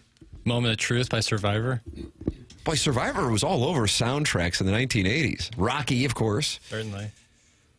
Is You're the Best the one that would be like that? That would be, damn. I was in between that and You're the Best. This and You're the Best. Rats. That's a putt you want to have back. That's an 18-inch putt. That's silly on you need my that part. back. You need it back. Wouldn't be bad to maybe send out an apology on that, too. What? So that. You're apologizing for kink-shaming Sensei from Cobra Kai. And right. And then playing the wrong Karate Kid song. All right. Just making sure I get my tweet right. Only 280 characters. Thank you, Jackson. It's the 8 o'clock hour on TMA, which is brought to you by Fisher Window and Door Store. You're welcome to participate in a wide variety of ways by calling in 314-374 or 974-0101. Callier and Thompson, sponsor of the phone lines. Air Comfort Service, sponsor of the text inbox, 314-399-9646. Jackson, I'll yield to you. I mean, I kind of ad-libbed the dossier brought to you by Stiefel there. Doug 8-1 says Jackson's NBA overflow, and 8-2, which we're now in, says Shilt's warm seat. Which one you want? You think Mike Shildt's on the hot seat in San Diego? Not hot. You put him on that before anyone else. You were ahead of it. For the record, the Padres' record is not as good as the Cardinals. Mm-hmm. Proof is in the pudding. Yep, 42-36. Cardinals now 43-36 after the win over the Cubs last night. I don't know if the heading of the segment matches the story, but the story looks really intriguing. AJ Przinsky on Foul Territory said that the MLB had people watching Mike Shildt in his office to make sure he was serving a suspension in case he tried to manage from afar. Yeah, here's Przinsky right here for you. All right. Did y'all know that he was locked in his office, for the game? And there's MLB people that sit in there with him and make sure he doesn't pick up the phone to call down to the dugout or call down. They lock him in his office. He can't leave his office, right? I'm like, what if you got to pee? They're like, oh, they follow you. He's like, he can't. He's like, he just had to sit there like this and just watch the game on the TV. Like, MLB people were watching him everywhere. I'm like, damn, that's crazy. Base hit. It is crazy. Like, no one else could possibly figure out the moves that Mike Shildt would send in. I kind of love that, though. What kind of job is that? Just people just really in the office with him with their arms folded. What are you doing? Are you texting over? Put that down. It's like a grown man has somebody watching his every move. Great job. The supervisor of players or managers after they get kicked out of the game.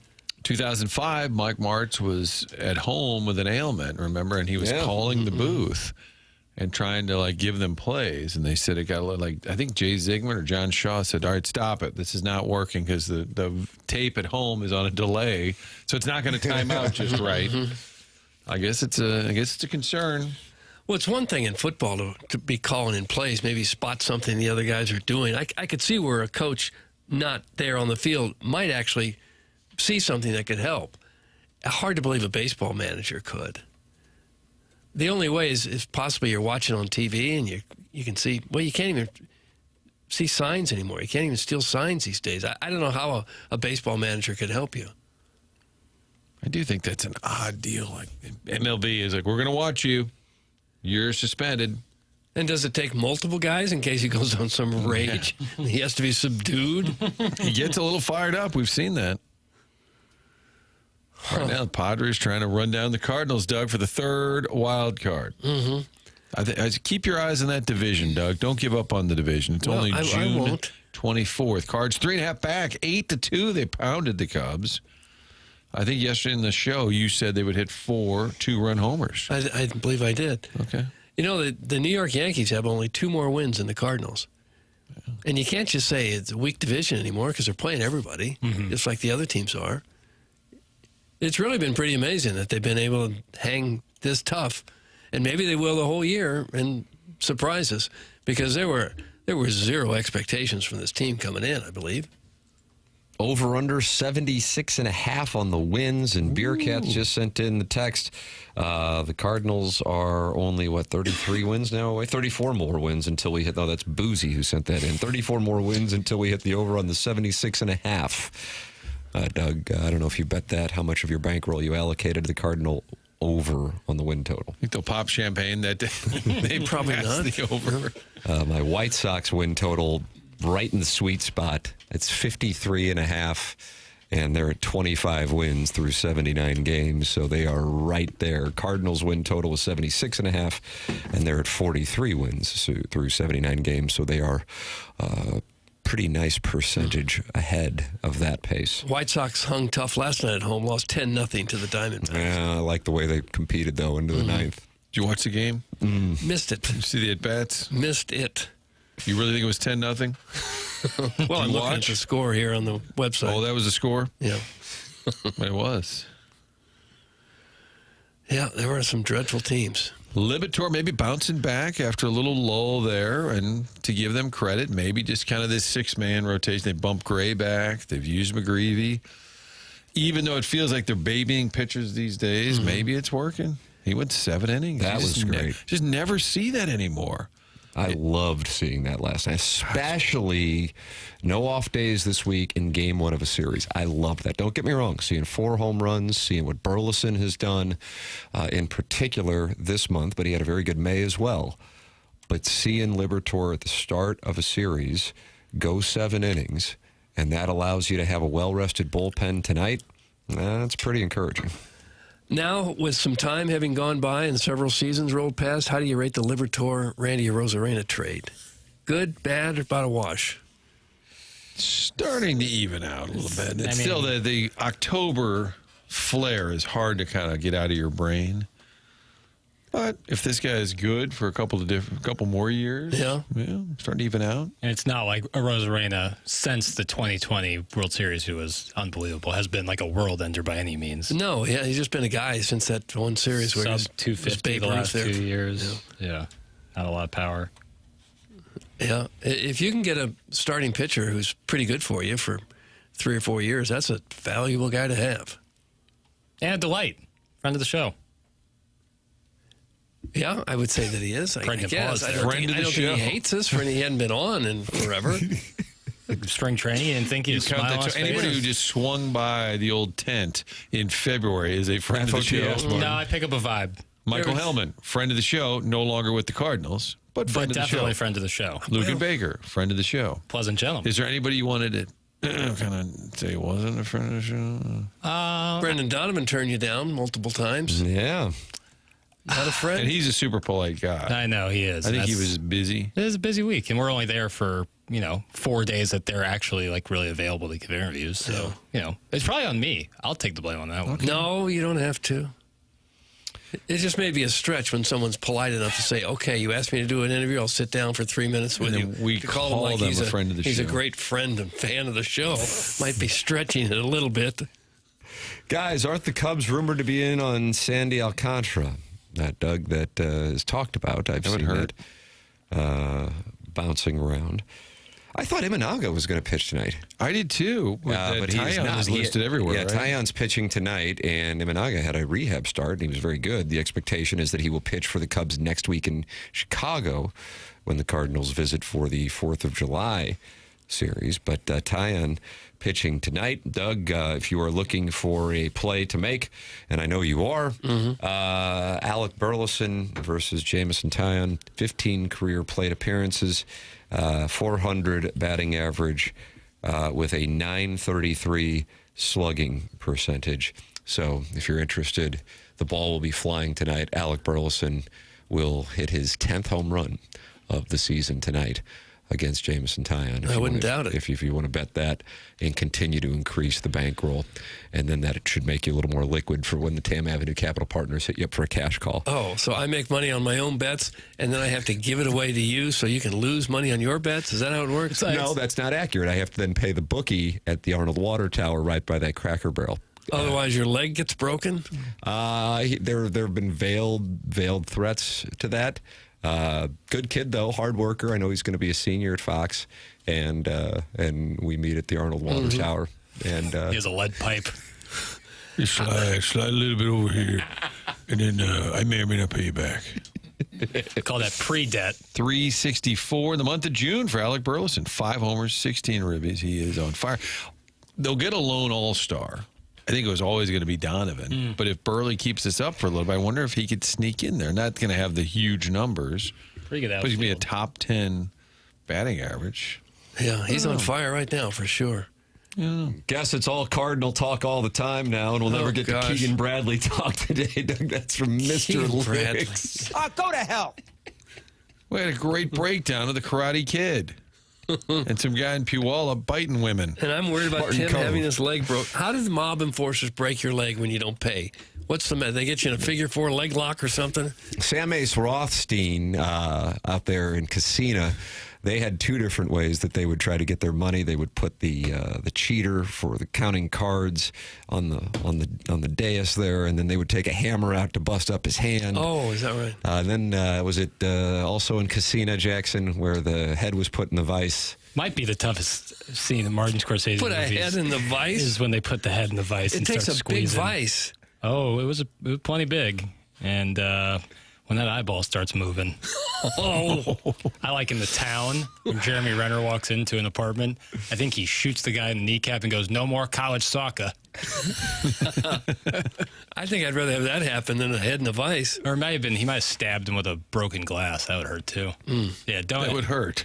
You don't want your legs broken. That's No. for sure. Kneecapped. And pay back the debt. That's the lesson here.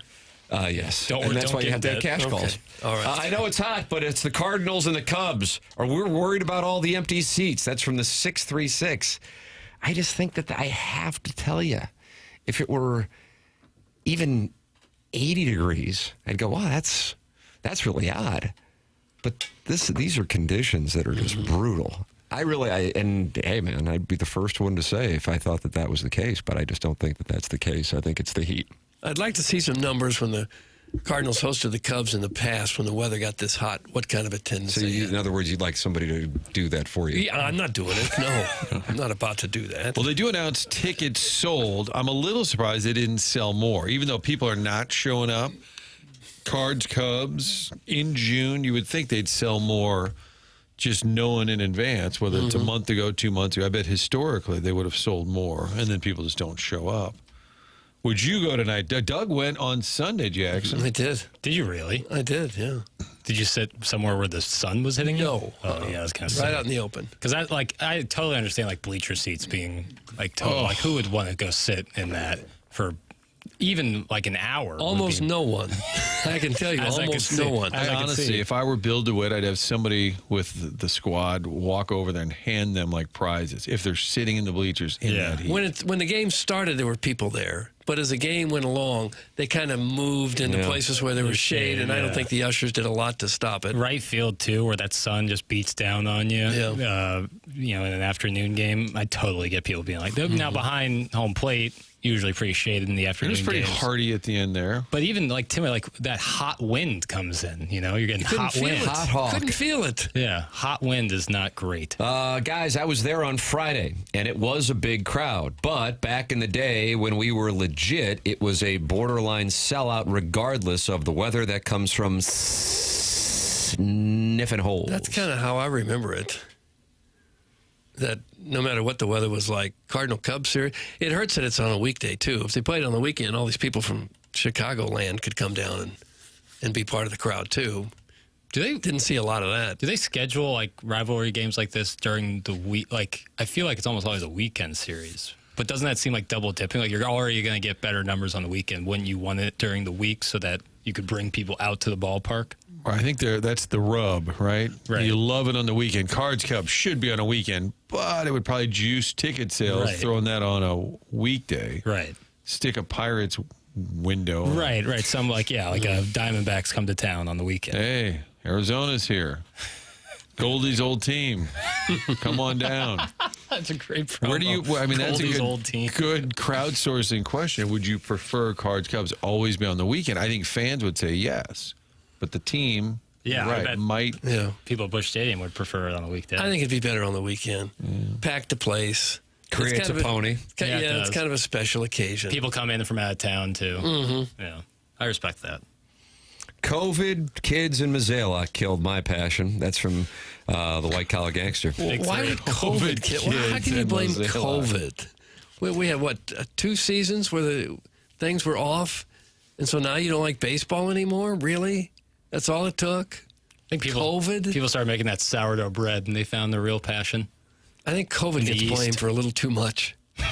The Cubs are in St. Louis on August 8th, 9th, and 10th. That's a Friday, Saturday, and Sunday. The following weekend, Yankees in town. How do you do? Back-to-back ponies, Doug. World Series preview. The Cardinals have 2 weekday series that month, one against the Rockies and then a 4-game series against the Pirates. But the weekends, they're handsome. Mm-hmm. Boy, it's nice to get long series against the Pirates and the Rockies. You better believe Make up some ground there. Yeah. COVID related, yesterday Doug Armstrong said something interesting. He said, watching the Panthers celebrate, he said it's the first time it really hit him that the Blues really didn't get to defend the Cup because they had the bubble tournament in 2020. Yeah. Mm-hmm. Then the next year, shortened season, and I think they had, attendance was limited at times. They did play Colorado, but he just said season-wise there was no flow. 2020, or no, the one 2021 was what, Vancouver? Did they get, well, it doesn't matter. He basically said, watching Florida, because it's the first time I really thought about it, that it would have been nice just to have a legitimate chance with that group to defend. And when COVID hit, I think they were the top team in the NHL. But I'd never heard him really think. He said, I'm not blaming anybody. He said, just kind of made me think it would have been fun to get that opportunity to truly run it back, because the Blues at that time were a bit of a machine. Mm-hmm. But I don't hear anyone saying, well, because of COVID, I don't go to hockey games anymore. No. It's because of Mazalek. They don't go to hockey games. And kids. I don't know. COVID, kids, and Mazalek. Yeah. Sounds like an album. Sounds like a law firm. Larry Nichols going to be with us in the next segment. Yeah. He is on the Callier and Thompson phone lines. Chris Zimmerman at the top of the 9 o'clock hour. Blues releasing the new logo and sweaters. Steve Chapman of the Blues is going to be in studio in the 9 o'clock hour as well. There's your Stiefel dossier, along with the Design Air Heating and Cooling email of the day, where you can email in to compete with Buck Swope, who is leading the month with 3 wins, but he is only up by 1 over Big Tank Del Vecchio and Marlins Family Barbecue. I believe that's a spring training reset. The morning after at Inside STL.com. This is TMA 101 ESPN.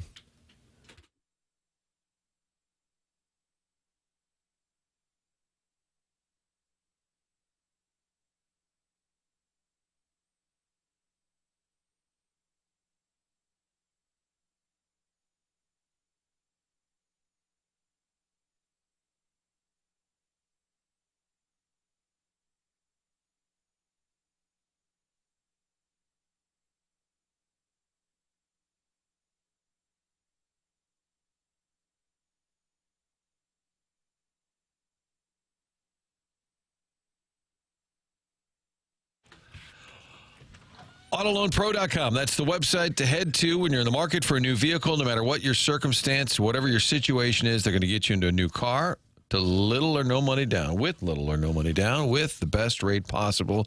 AutoLoan Pro is going to work hard to get you that. They do that by working with over 50 different lenders. Financing a car, only one thing to know.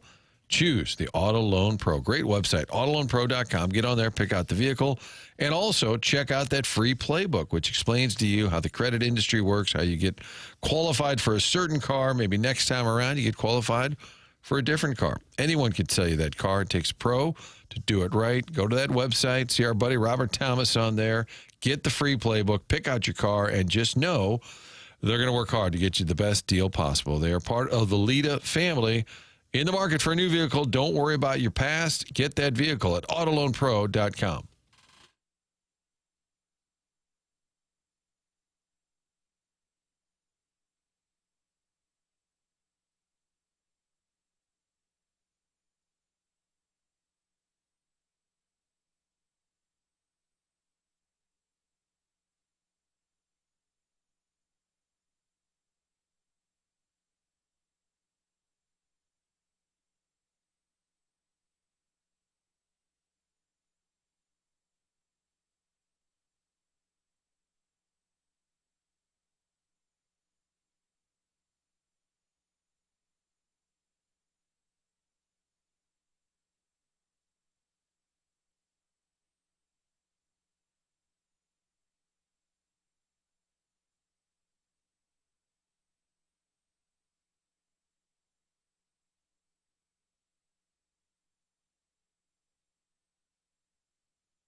This is Jackson with a Sports Center update brought to you by Saliga Heating and Cooling. The NBA season ends, which means the offseason has begun. The Boston Celtics are trading Drew Holiday to the Portland Trailblazers for Anthony Simons, and 2 second-round draft picks, sources told ESPN on Monday night. That was another Sports Center update brought to you by Saliga Heating and Cooling, a Daikin heating and air conditioning dealer.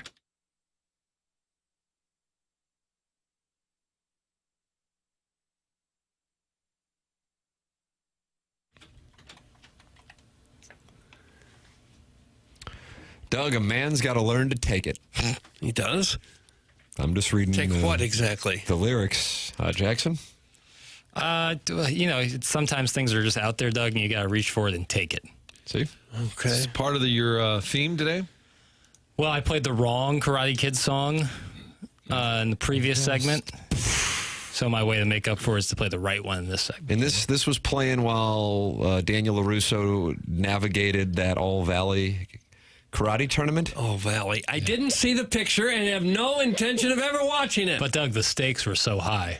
What were the stakes? The Valley karate tournament. What Valley? San Fernando. Yeah. Chris Zimmerman's going to be with us coming up at 9 o'clock, 9:05 to be exact, because the Stiefel dossier is so tight. Yes. As the Blues are unveiling the new logo and new sweaters. And Steve Chapman is going to be in with new sweaters in the Mark Hanna Evergreen Wealth Strategies 9 o'clock hour. So watch on YouTube so you can see them for yourself. How about that, Doug? That's coming your way. And Jackson will say directly to Blues management if he does not like the uniforms. You'll like them. You won't look right at him and say, oh, these are terrible. They won't be terrible. I think they're going to get largely solid reviews. I think the fan base is going to like it. Yeah. That's my understanding. I'm looking forward to seeing it. It's kind of a big moment when one of your teams changes uniforms a little bit.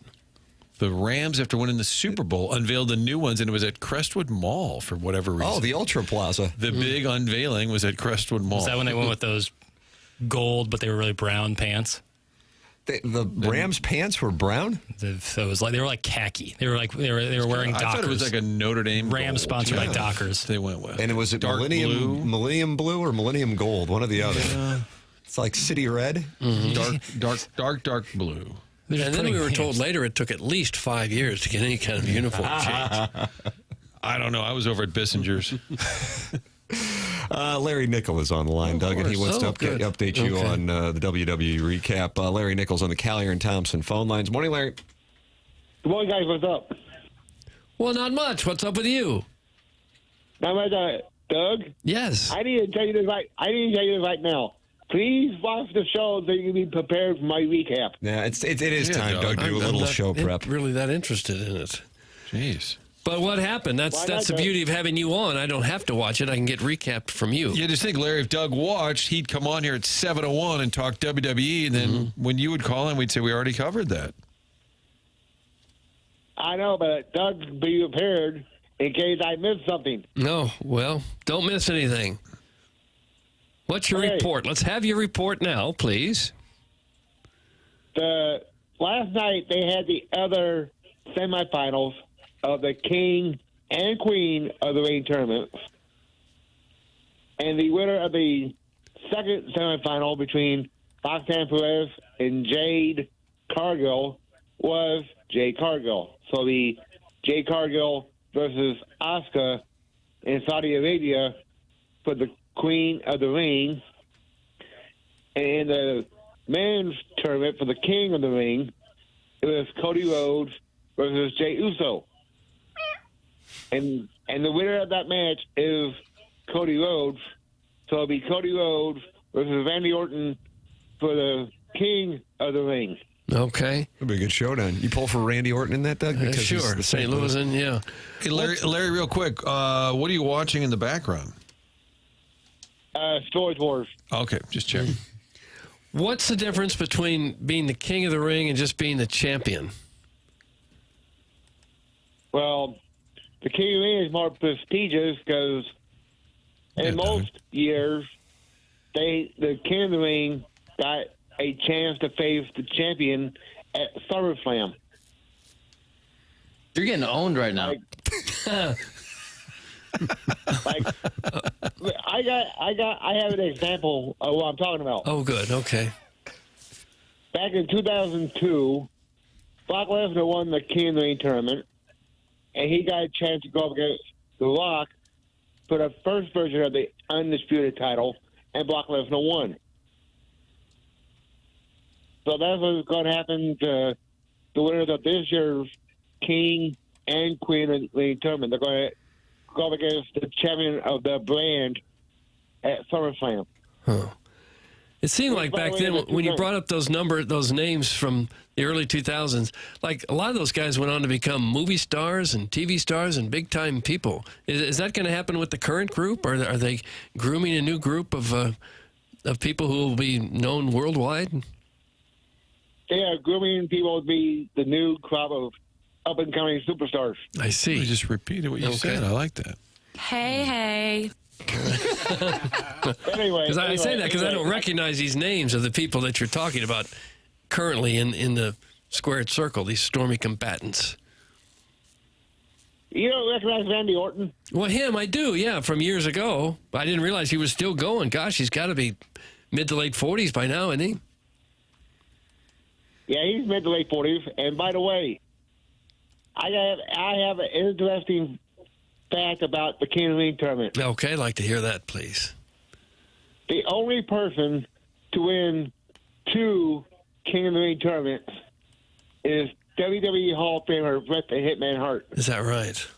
Okay. Yeah, he won it in 1991 at a non-pay-per-view event. And then when they did it as a pay-per-view, or they call it now premium live events, he won the first one in 1993. Okay. Well, that was a nice little tidbit. Anything else happened on the presentation we should know about? There was a women's intercontinental title match. Intercontinental, okay. Waffle fries. Between Bayley and Becky Lynch, who was defending the title. And the winner of the match, via disqualification, and still women's intercontinental champion, Becky Lynch. Okay. Wow. Because the title Unbelievable. The title can't change hands in a disqualification, right? Not now, but back when World Class Championship Wrestling was around, the title can change hands on a disqualification. Oh, it could. Okay. Yeah, just a little different. Larry, you don't have the top 5 countries in the world at your disposal, do you?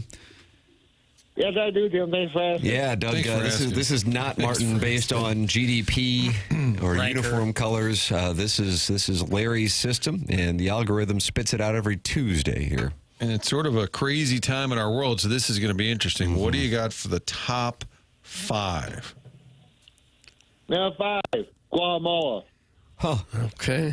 I guess that makes sense. Didn't see it coming. Which one was it? Guatemala. Okay. 4? Number 4 will be Australia. Okay. I keep going. Number 3. 3 will be England. England. Okay. Number 2, Canada. All right. And there's going to be a lot of suspense in number 1. Who would it be? Which is United States of America. Yeah, that feels good. Feels really good. Yes! All right. Doug, there's Cool in the Gang. You hear it? 1982, October. Oh, my. There's Keith Hernandez dry humping Daryl Porter as the Cardinals celebrate at the mound. Larry, what would you like to say to any listeners that didn't enjoy your segment? What would you say to them? I would say, but I don't think it'll be public for radio. Okay. Oh, that's fair. Yeah, all right, it's fair. More of a terrestrial FCC thing. Yeah, on H2. HD2, it's a free-for-all. Larry, God bless you, and God bless these United States of America. Yeah, God bless America. Well, thank you, Larry. Nickel with his WWE recap. Martin, as you might have noticed in the Air Comfort Service text inbox. Not going real well for Larry. You're talking about WWE, what is the biggest day in Blues history since the Stanley Cup win in 2019? Oh. Yeah, we'll have time for that. This was very important to wedge into our presentation. In 10 minutes, Blues President Chris Zimmerman will be with us.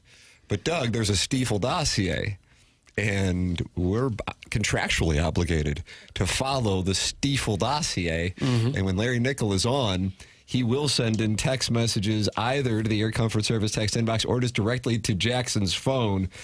And I don't even know if it's passive-aggressive anymore. It's just pretty much aggressive. Earlier, he wrote in, "Who cares about Mr. Licks?" And I think that was the Keegan Bradley take. And then he followed, "I have a passion for the WWE Wrestling Recap, just like I have a passion for baseball." That's when we were talking about the Cardinals and Cubs. So seamless, right? You know. It's not obvious at all. It does bother me that he can't turn off the TV or mute it even for the call. You ever watch Storage Wars, though, at 8 in the morning? No. What are they storing? I'm not even positive what that show's about. Is it just about organizing boxes and things? Like a hoard off? Like who can hoard the most crap? How big's your storage space? What do you got in there? Right. Oh, these were Aunt Bessie's favorite dishes. I think maybe they purchase like up for auction storage units, and then just it's like a pack of baseball cards. You see what falls out. Kind of booty. That seems like a dangerous play. Yep. That's wild. All right, now I'm going to have to watch Storage because of Larry. I would recommend it, Martin. Doug, you can tell us about Mark Milton, can't you? Because he's online at stltaxlawyer.com. Well, he certainly is. He can take care of any kind of tax issue that you might have. He can do your taxes, of course, but what he really specializes in is getting people out of trouble with the godforsaken tax man. If you have years of unfiled tax returns or tax liens, bank levies, wage garnishments keeping you up at night, or worse, you could be facing IRS criminal investigation. If that's the case, you need to contact STL Tax Lawyer Mark Milton at stltaxlawyer.com. Mark Milton and stltaxlawyer.com provide a local and holistic approach to tax resolution. You're wondering about his credentials. Well, Mark earned his accounting degree from the University of Illinois, #1 accounting program in the country, got his law degree from St. Louis U, and now he lives and works right here in the St. Louis area.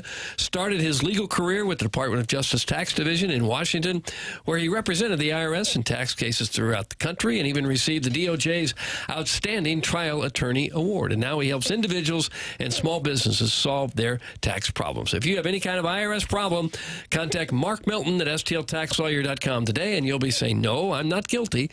I'm with Milty." Remember, the choice of a lawyer is an important decision and should not be based solely on advertisements. Well, we're wrapping up the Fisher Window and Door Store 8 o'clock hour, and we've got a monster. Mark Hanna, Evergreen Wealth Strategies, 9 o'clock hour coming your way. It was just called by a supportive texter the most important day in Blues history since they won the Stanley Cup in June of 2019, Doug. And that is what is coming your way next as the Blues unveil their new logo and new uniforms. Blues President Chris Zimmerman is joining us next. Steve Chapman is going to be in studio with the new sweaters. That's all coming up in the 9 o'clock hour, and Jackson will stare them in the eyes and tell them he doesn't like it if he doesn't like it, because this guy is the uniform judge. It's coming up in the 9 o'clock hour right here on The Morning After, presented to you by Brown and Crouppen on 101 ESPN and the TMA YouTube channel.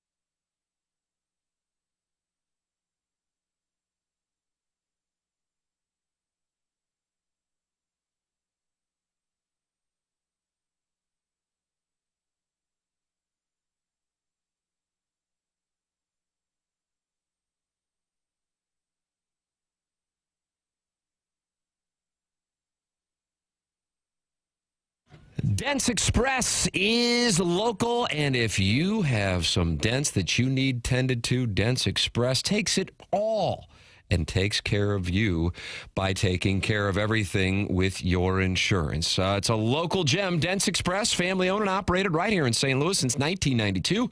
Gray Wilson and his team are the go-to experts for paintless dent removal, whether it's hail damage, door dings, or those annoying shopping cart dings. What I love is these guys aren't just good, they're experienced. Their techs have been with them for over 20 years. That means you can trust the people working on your vehicle. They offer free evaluations, no appointment necessary, and they'll even handle everything with your insurance. That's right. You drop it off, they take it from there. They're open Monday through Friday, 9 to 5, and located in West County. Call 636-227-5050 or just swing by. Tell Gray that TMA sent you their way. That's Dents Express, St. Louis's leader in hail damage repair.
Consider this the remix.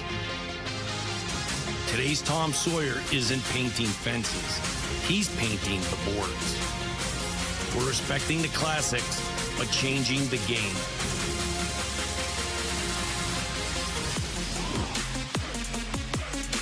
We're respecting the past, but trumpeting our future. We're holding the note, but playing it louder. Because what goes around, comes around. The same rock, new roll. Same river, new flow. Same blood, new sweaters. Same blues, new note. Same as it never was. Where classic meets new heritage. Forever classic. Because if past is prelude, consider this the remix. Remixed, remastered, reborn. The St. Louis Blues. There's Blues head coach Jim Montgomery as the team has just unveiled the new logo and new sweaters. And Doug, take a look. There they are right there. What do you think? How would you describe it to the audience? Oh, I like them very much. It's the lighter blue. I guess it's the road uniform is a lighter blue. Not that much different than what they've worn traditionally or what they wore in the Winter Classic. It looks like they've kind of gotten away from the navy blue and gone mostly just to the lighter blue and gold. Looks very sharp. Looks terrific. Joining us right now to give us the background and detail is Chris Zimmerman of the St. Louis Blues. Morning, Chris. Good morning, guys. Tell us about what is going on with the new logo and how this all came to pass. Well, how it all came to pass, I'll tell you, I like to think in part that having played in 3 Winter Classics and having had the opportunity to really go back and capture expressions of the Blue Note and expressions of our brand that obviously represent some of the past, but then also find ways to bring those into the future. And within this, you've got really the hero of the story is always going to be our sweater, and so making what has been called Heritage Blue, I think it's going to probably become St. Louis Blue, will be its real name. By having used that in the first Winter Classic jersey, having essentially worked with the same feel and look in both Minnesota and in Wrigley, all of that led to it becoming clear to us that coloration of blue, that the feel of those uniforms was not only popular, but just felt like the right place for us to evolve the brand.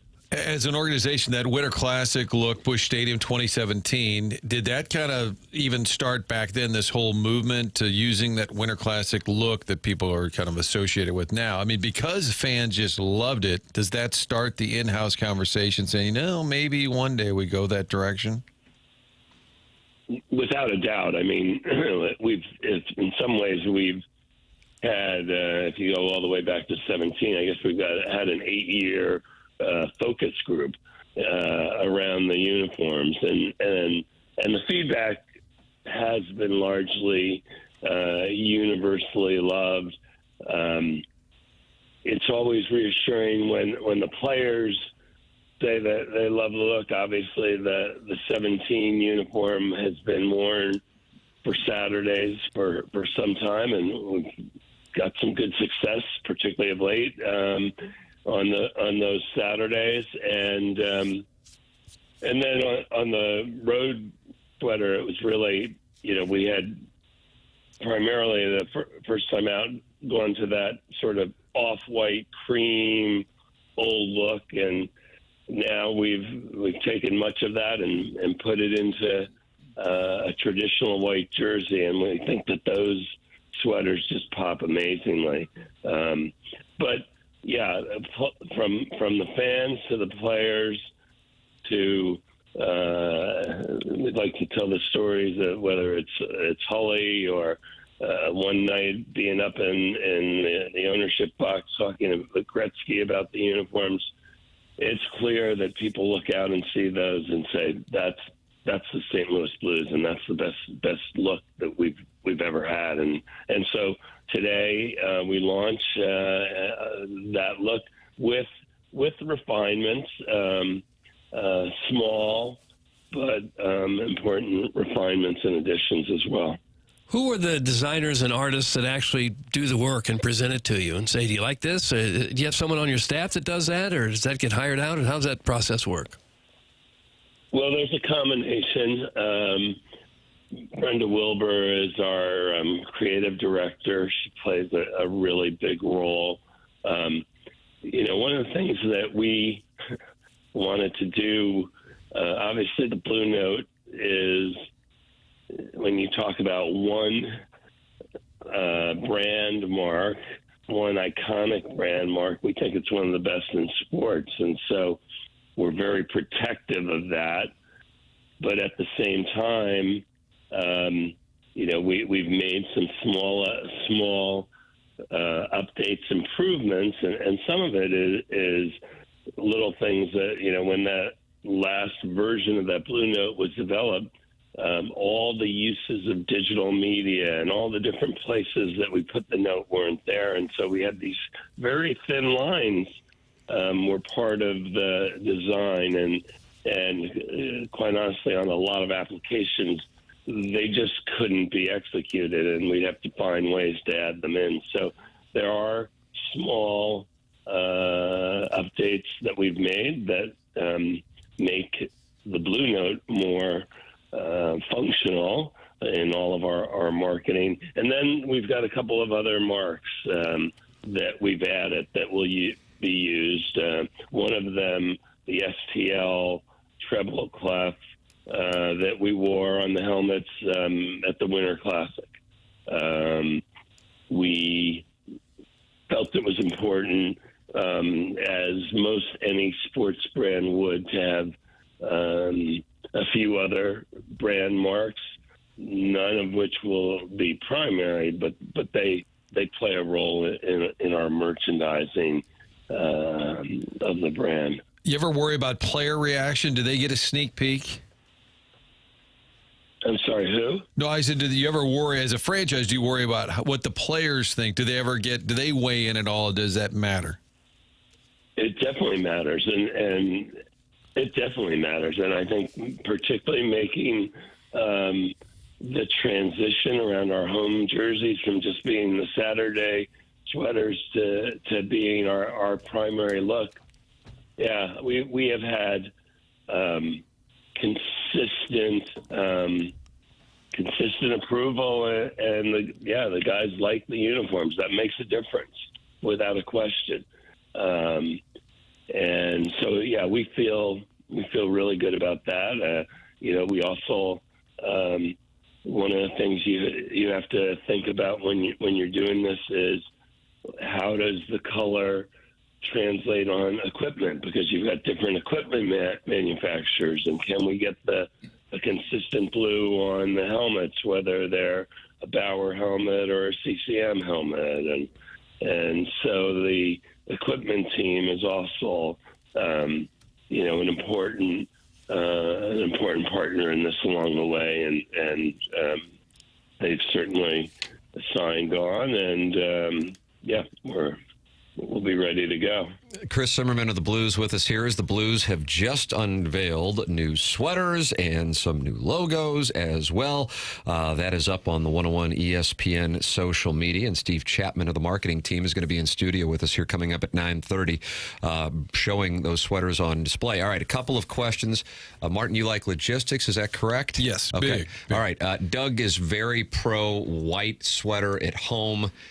Is that live at all? And then secondarily, will there be an alternate jersey or jerseys over the course of the season, as we have seen in the past, Chris?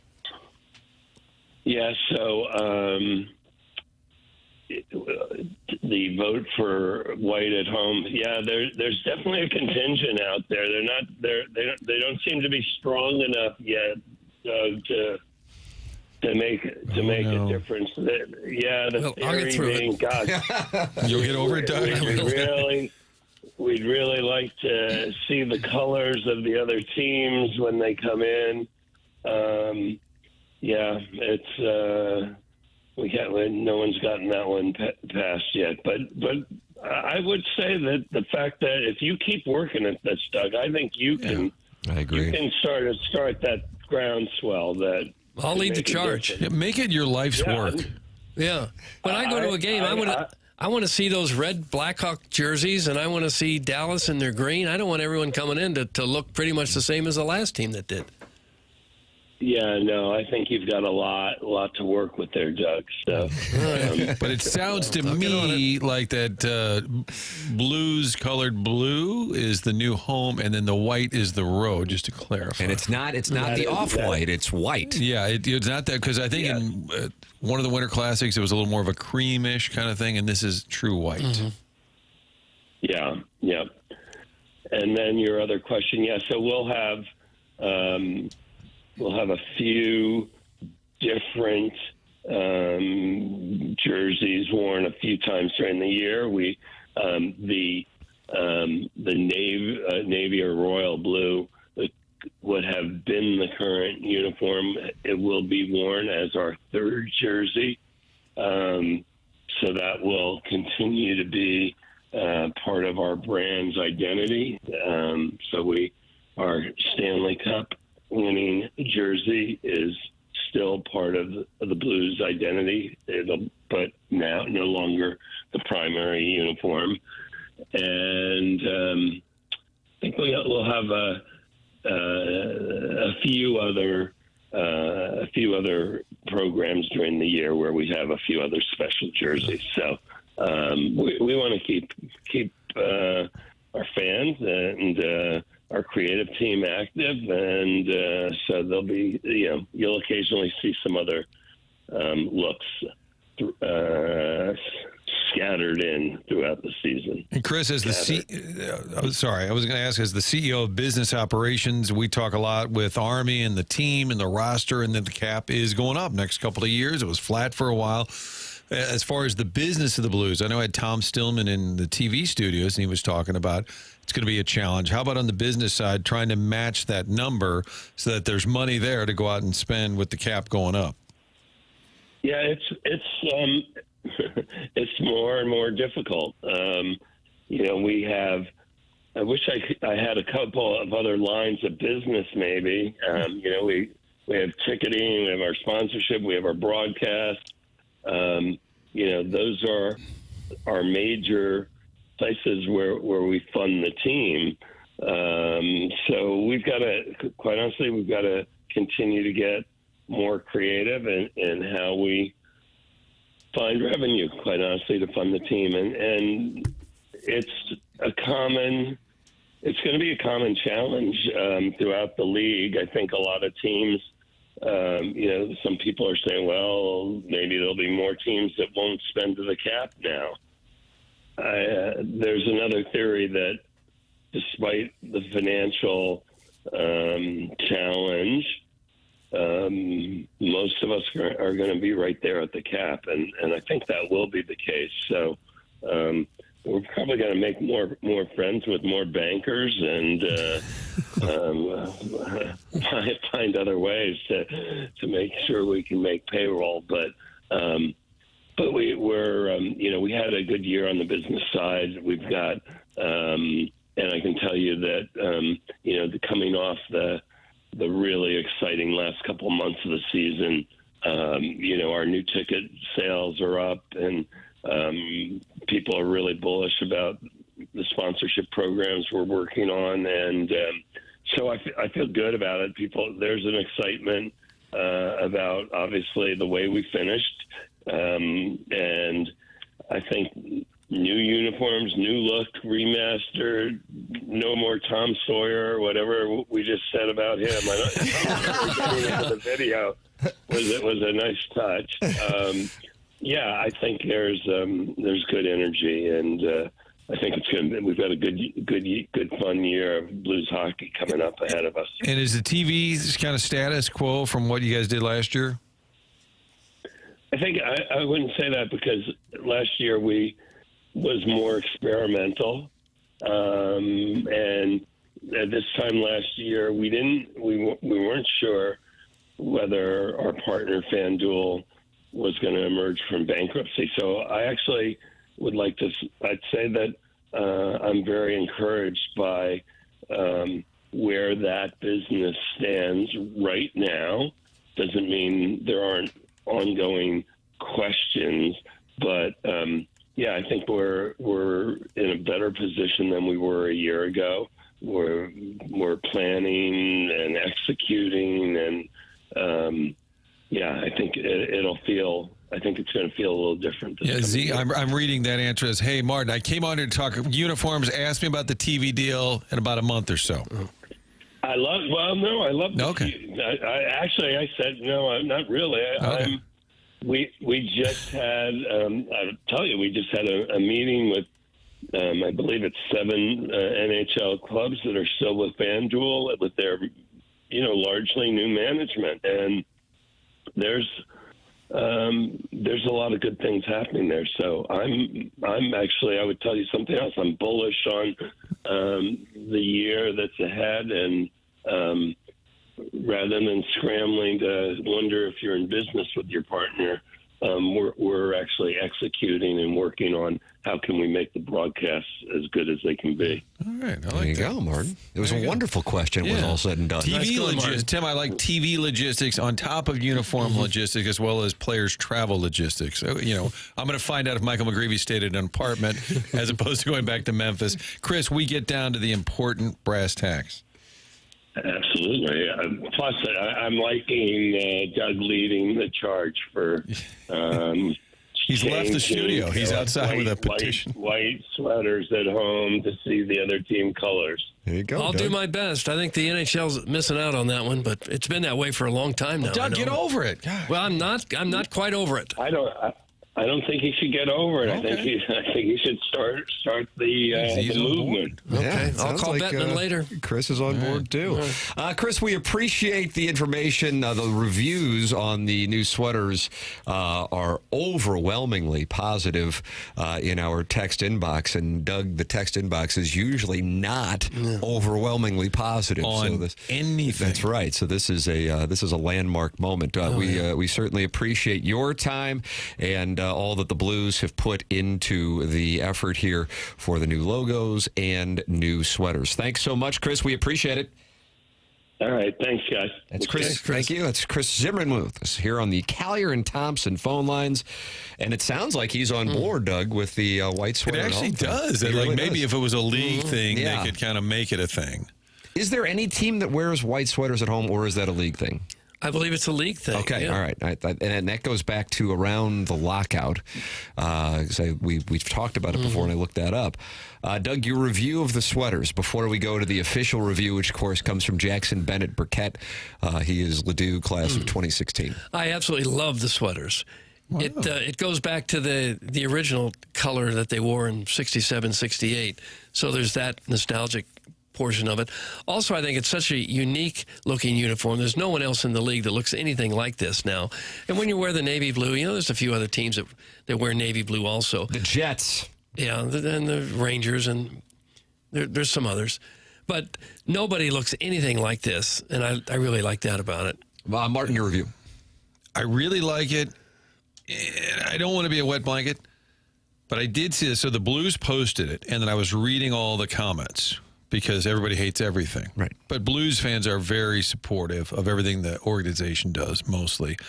And as I'm flipping through, it's kind of like our text line when it goes in one direction. Bravo, everything's great, nailed it, yay, love it, this is awesome. And then you get someone who just says awful. No. But the one that I do agree with says no outline on the numbers is bad. So the 55 of Parayko, which they show him modeling the jersey, friend of the show, the 55 doesn't have like a stencil. I that's one thing. I'm not a uniform geek. I don't care. I know we'll spend a lot of Mizzou time talking about uniforms. You want a black border around the number? I like a little border or stencil around the number. I will agree with that. But largely the reviews here online are good, and I do like that Winter Classic. Of course, the texting anywhere, tweeting anywhere can be negative. Sabres would like their jersey back. Didn't you lose 3 Stanley Cups with these? Oh, Lord. So it exists everywhere. But on the whole, Tim, I'm going to give it 8 hockey sticks. 8 hockey sticks on that's a scale of 1 to 10 hockey sticks? It's out of 11. 11 hockey sticks. Doug, check this out. Okay, don't do that. Love the away uniform. Love the away uniform. The white, That's the white one. I love it. And I really like the home uniform, but I love. How many hockey sticks? The away uniform is an 11 out of 11. Okay. The home uniform is a 9 out of 11. But our opinions don't matter. We do not own and operate a uniform review business like little Jackie Papers. And so therefore, for the official review, it's time to hand it over to Hockey's own Jackson Burkett. So here's my takeaways.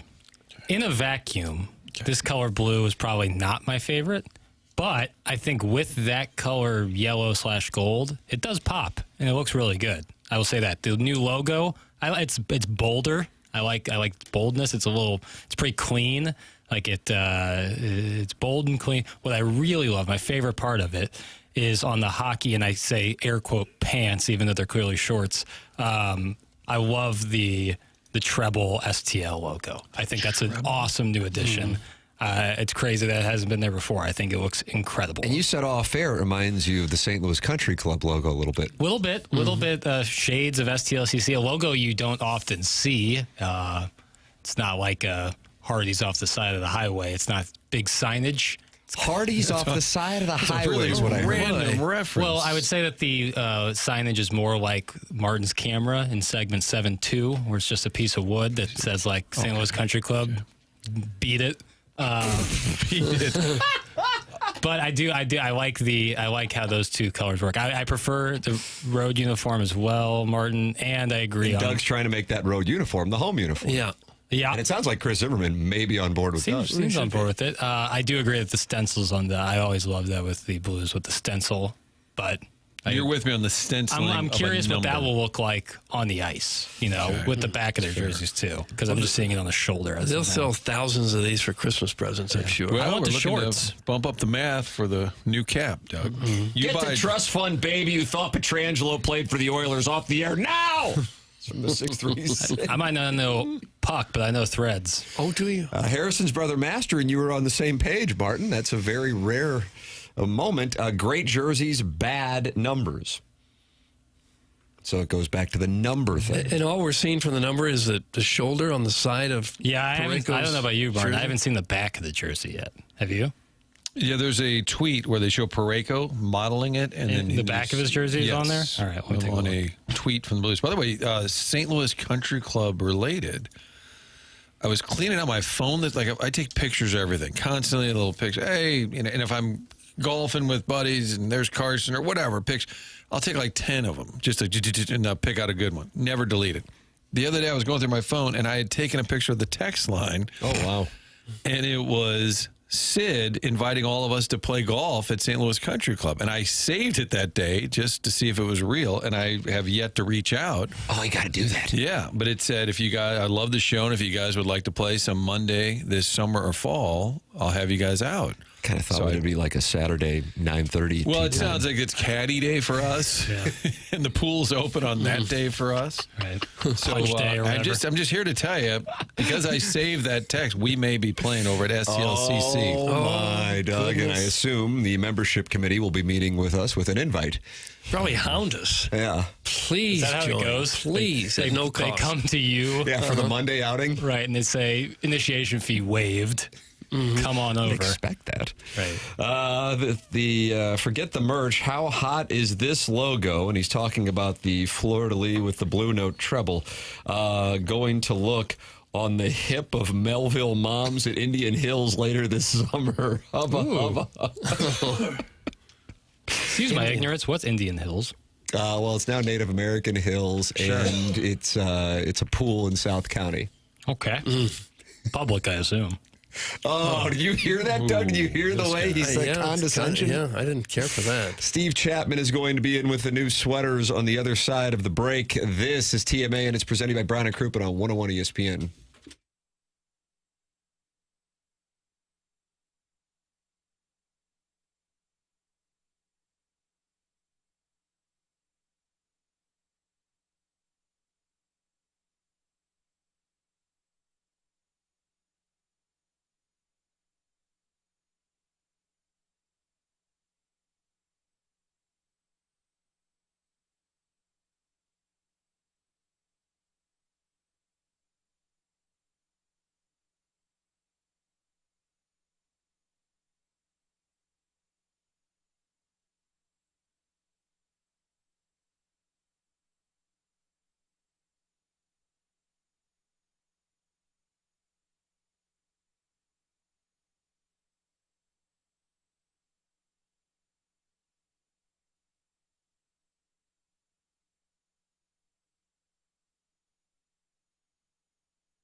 TMA 101 ESPN. Tim McKernan, Doug Vaughn, Martin Kilcoyne, little Jackie Papers back from his vacation in Cape Cod. And Doug, look who's on your right. Martin, look who's on your left from the St. Louis Blues Marketing. It's Steve Chapman. Chapman! Wonderful that you could be here. I mean, we're all dialed up now. And Martin's wearing the home sweater, even though Doug wants it to become the road sweater. I do. Doug is wearing the road sweater, even though he wants to become the home sweater. I've got this new hat. Jackie Papers has a new hat. If you are one that's check it out, go to youtube.com/TMASTL. I'm telling you, you're getting about a 95% approval rating on this. Well, we were hoping for that. We actually thought we would get it because, to be honest with you guys, like this was largely spurred by fan reaction, right? I mean, it kind of started in 2017 with the Winter Classic, and such a great response from that. And then over the years, fans just repeated, talking about, God, the sweaters you wear on Saturday night, those, they just love them. And so this has been a long time in the making, but we're pleased, but actually not surprised because we really, this was a very fan-driven idea, to be honest with you. Does anybody along the way, like Stillman or anybody say, I don't know, are we sure about this? Yeah, and that was a good part of the process. Actually, I think one of Tom's initial, I wouldn't say pushbacks, but he just, do we look tough enough? And that's a great thought, actually. It is a great thought. thought. Yeah. Well, here's the interesting thing about tough Doug was. I'm actually, Here's your answer. You're intimidated. I can tell. I'm actually leaning more this way. I need to be careful. Doug I'll might drop jump. the mittens. Doug might jump. Well, here's a great stat for you. We're in the last 3 years, we're 28-3 in these sweaters. Wow. Oh, really? So that must be must be tough enough. How about that? And then another interesting on that note. Was fortunate. Sounds like I'm name dropping. I'm fortunate. Last night we were at the Cardinals game. I was in a suite and Gretz was there, and Gretz was talking about. That's Wayne Gretzky to everybody else. Gretz Jackson. He played for Wayne the Gretzky Blues wore in number 1999. He was talking about how the original Blues, like this is the color of the original, 1960, how tough those teams were. And so anyway, you asked about pushback a little bit just to make sure we were doing the right things, but to me that was a part of the process, like you said, just to make sure we got to the right place. 28-3. It's such a beautiful shade of blue. And Chris said maybe we'll start calling it St. Louis blue. Like Carolina's got Carolina blue and we got Royal blue. Why not St. Louis blue? Well, that's the hope. It's right now it's a PMS color, but the league actually told us they don't be surprised in a few years if this is being called the St. Louis blue. Oh, that'd be nice. Let's just start that, right? Yeah, I like it. St. Louis blue. Does the league push back and say, okay, that first, no, change this? How much can they say? We don't like this, don't like. I mean, it's your jersey, but does the league have some veto power there? I wouldn't say they have veto power, but they're helpful. They're helpful in the process. They obviously have a lot of knowledge on marketing and into merchandising and that sort of things. So, yeah, they don't have veto power, but they're certainly a part of the process.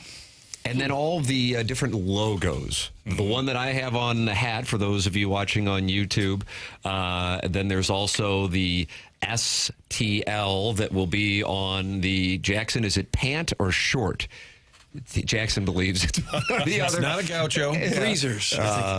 And then, of course, the treble, the fleur-de-lis, and the STL. Give the background on those because those are sharp as well. Well, we'll start with the STL because this has been probably about an 8 or 9 year project. Yeah. Well, think about this. When you're trying to, we wanted something that would tie, the Blues to St. Louis. You have the note, which is so iconic. I think one of the most iconic logos in sport. Period. Right. But unless you know it, it doesn't scream St. Louis. So we wanted something that said STL, but when you do that, the challenge is the Cardinals STL is so, I said iconic a minute ago, like you just think of that. And so for years we would do things and we'd look at it and we'd like, it just looks too much like the Cardinals, or in a lot of cases it was honestly just plain boring. And so our design team, led by Brenda Wilbur, worked with a company named Rare, who was out of Hattiesburg, a little town just south of Hattiesburg, Mississippi. And I think we actually lucked into something. They didn't know much about hockey, but they knew a lot about Delta blues music. And I actually think that just happened so organically that when they came back with some of these logos, when they first came back with the STL, it's a little bit of an homage to the treble clef. And when they came back with that, we instantly saw it and went, that's it, And then the fleur, like you're wearing, I love that logo. I just think there's so many different applications to it. So now we have a lot of different things to work with for our fans to have. Do you keep it quiet when you're doing this just for the surprise factor, or because some other company might take it and make it their own jersey and copyright it before you get it on the market? A little bit of both, right? I mean, one is you obviously want it to have the punch of releasing it and showing it, but we have to copyright this stuff. You have to go through all those legal processes, trademark, I guess I should say, this stuff. And anyway, so literally both. Tim, maybe this is the time for John Hamm to get a new hat. I mean, he does kind of has a raggedy old Blues hat. Tim's got a new. Tim, would you be willing to give that to John? Friend of the show. Yeah, John Hamm is a friend of the show if he would like it. Jackson's got one as well. He's got the black rope hat. That's a sharp look as well. These are some nice hats. People are loving the hats and they're loving the sweaters. And this is in the YouTube chat, as you can see the comments popping up there, Steve, and then also on the sweaters. Things of beauty.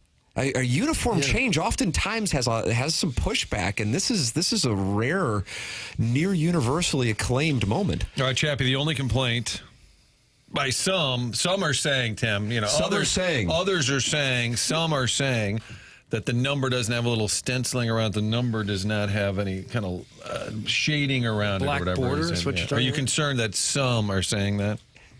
Well, I think everybody's entitled to their opinion. Okay. Right? We think the numbers pop, and we It's think a verbal the middle finger to me right there. That's exactly what that was. That's exactly what that was. I'll get over it. But you know what? One thing that we really thought out, like our note that we've been wearing for the last, 15 years, hasn't gone away. It's going to be our third sweater, right? So all of the merchandise that you currently own, and if you're just in love with that note, fine, keep wearing it. It's part of our process, part of our system. Yeah, I don't know if you heard Chris Zimmerman on. Tim, I'm on the team. Chappie and Z, clearly insider speak. Your Gretz. Chris Zimmerman is the president of the St. Louis Blues, by the way. Chris Zimmerman was on, and Doug was pointing out he really likes the white jersey at home, but there is some logistical with sponsors why you can't do the white at home, the dark. Explain that a little further if you can. Well, we're fortunate. Big sponsor plug here. Stiefel, who's been a wonderful partner for us, but Stiefel is on both our home and road sweaters. There are some teams that have different sponsors on their home and road sweaters, and different sponsors. We actually do have different sponsors on our helmets. And by the way, I think this is really cool. I know this is diving into the sponsorship realm, but every one of our, everybody on our uniform is a St. Louis-based company. Yeah. And that's pretty cool, right? Yeah. Car Shield, BJC. Yeah. But when you start switching sweaters, and it happened this year because we wanted to wear our Winter Classic sweater from this season at home, which was white. And it was easy with Chicago because they simply wore their Winter Classic sweaters when we played. It was hard to find an opponent because they were like, Chappie, we want to help you, but we've guaranteed, our sponsors on our road sweaters, guaranteed sponsors on our road helmets. So it does start to get complicated along those lines. Yeah. And before anybody starts, these sponsors help us pay to the salary cap. So we're unbelievably lucky to have them. Yeah. Sponsor logistics, Tim, right there. Yeah, that's a good explanation, though. That's something, because Blues fans probably notice, Stiefel's on both the road and the home, but other organizations have different sponsors for the road and home. What ballpark percent? I didn't even notice it, of course, because they're the other organizations. But is that a healthy percentage of teams that have the split sponsorships? I don't know exactly who does and who doesn't. I've noticed that some have different ones, and so.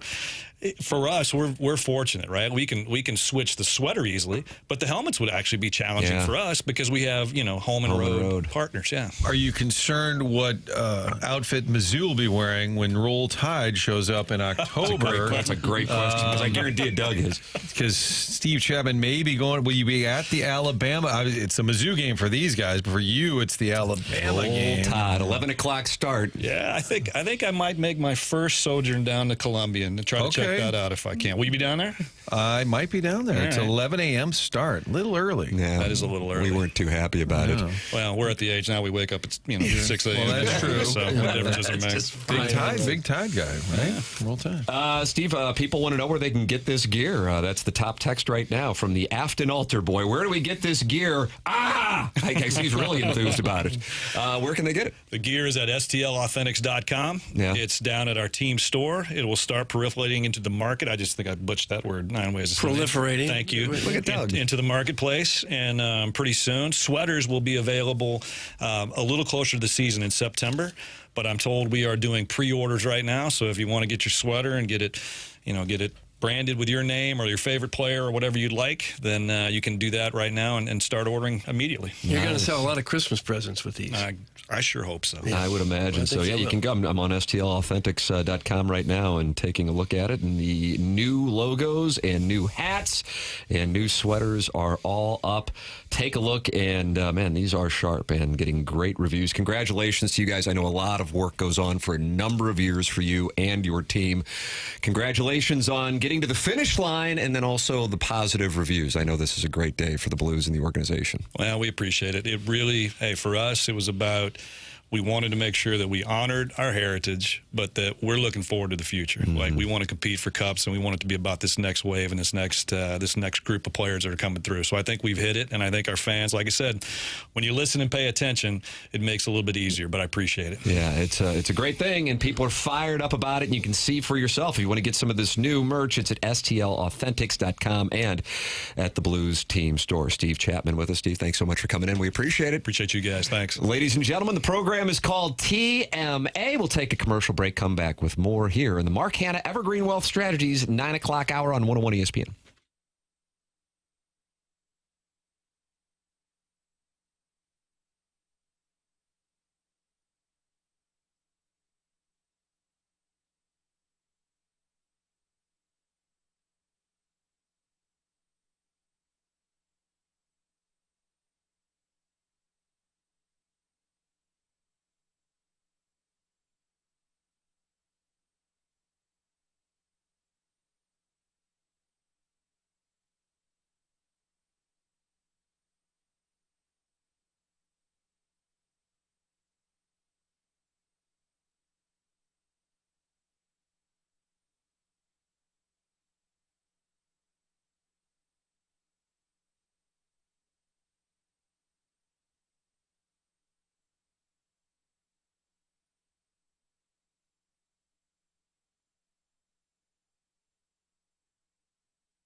This is Jackson with a SportsCenter update driven by Johnny Londoff Chevrolet and Johnny Londoff Autoplex. News out of Major League Baseball.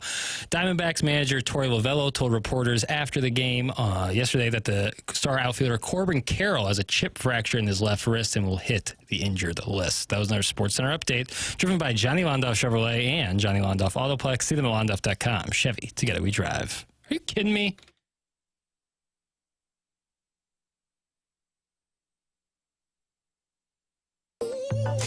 Benny in the crease, he's locked, he's tight. Here in St. Louis, we bring the fight. Bring the fight. Go Blues, hit the groove. Joker's got the vibe, let's bust a move. Thomas on the ice, we'll take the prize. Beat the Jets to the cup, we rise. We rise. I gotta go like this. Hasn't really aged well. But it's still a groove. I like these songs. I do too. Rogers and Hammerstone is the name of the guy who does a lot of this for us. So shout out to him.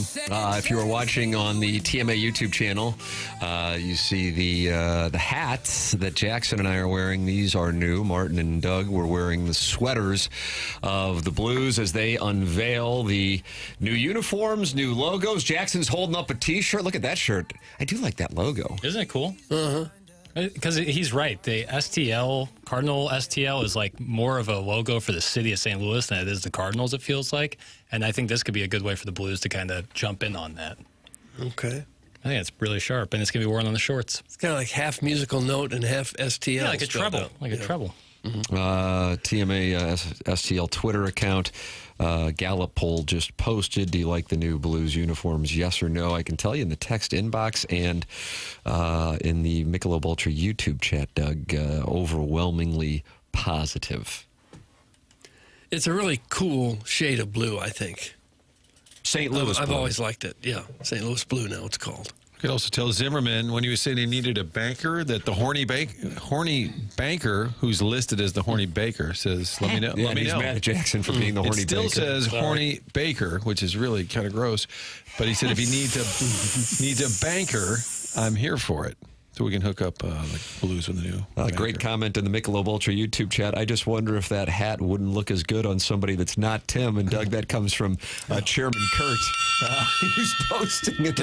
There are heads, like Tim wears hats very well. And it's so hard to do, to put a hat on your head. You're right, Doug. Thank you for seen the look on Doug's I have a face hard when I time said with hats. I do. My dad has a tough time, and I have a buddy who has a great head of hair, but he describes himself as having low ears, where his ears sit real low on his head. There's a lot of space here, so when he wears a hat, there's like 3 inches of space between his head, his ears, and the hat. So there is something. Are you familiar with this term? It ties into this Blues hat that I am sporting, courtesy of Steve Chapman, who was just in studio from the St. Louis Blues marketing team. HatFished. HatFished. I doubt Chairman Kurt is familiar with HatFished. Is that like buying hats online? That No. Chairman Kurt, why don't we see if we're on the same page with what that means? I mean, I think there's one person that comes to mind when I think of hat fishing, and it's Kenny Chesney. Oh, I know what it is now. So the lady will be incredibly disappointed once the hat comes off. It's honestly one of my worst nightmares. Well, what is like? Someone's bald and they didn't think you're going to be? It could just change the entire look of a person. Absolutely. Right. I think it's less so like completely bald and like more like really bad hairline that they haven't done anything about. Or concave skull. Right. That More one's specifically. that one's probably rare. Is that what Kenny Chesney has? He's also got a lopsided skull? I don't know much about Kenny Chesney. I know he's kind of short. Pulled over like, sir, did you see where you're going? I couldn't. Do you see my hat? I can't see a damn thing. Hat fishing, that's pretty clever. I thought it was like a hat looks great online and you buy it and it comes in. I can't buy hats online for that reason. Hat fished is the term, Doug. So a girl thinks a guy looks like one thing when he's wearing the hat, then he takes the hat off, and all of a sudden. How often would something like that occur? Well, Tim waited until his marriage day to take a hat That's off. correct. Anna Marie had not seen me without a hat up until 15 years ago at our wedding. So that caught her off guard, and I can't imagine she was too pleased. At that point, the Monticelli's paid for, so you got to go through. Exactly right. That's exactly right. Sometimes people have pointed heads. I suppose a hat could disguise that. Maybe like a cone head? Dan Aykroyd. Jane Curtin. Was Jane Curtin the I know what you're talking about. If they're bald, you can see it a little bit better. Sloth If from your the hair, not so Goonies? much. He had But a pointed head? Some people have a little point on their head, like a little mountain range. The guy who is in the Hills Have Eyes, is that the guy that has that? I've seen the Hills Have Hills Have Thighs. Eyes, yeah. Jenks Coke. Gosh. Tim McGraw is the ultimate hatfish. That's from Beer Cats. I don't know on that. I feel like ladies love Tim McGraw one way or the other. I think it's a pro golf thing. Like you see it a lot in pro golf. Like, Stuart Sink? guys pull off that hat and you're like, ooh, put it back. I remember when Spieth won the first time. I was like, oh no. What was wrong with his head? What do you? I am certainly. think's gonna come my when house someone is takes it? completely made of glass, so I'm not going to be casting any Is it all stones. hair related, or is it how they look overall? Hair related. Hair related.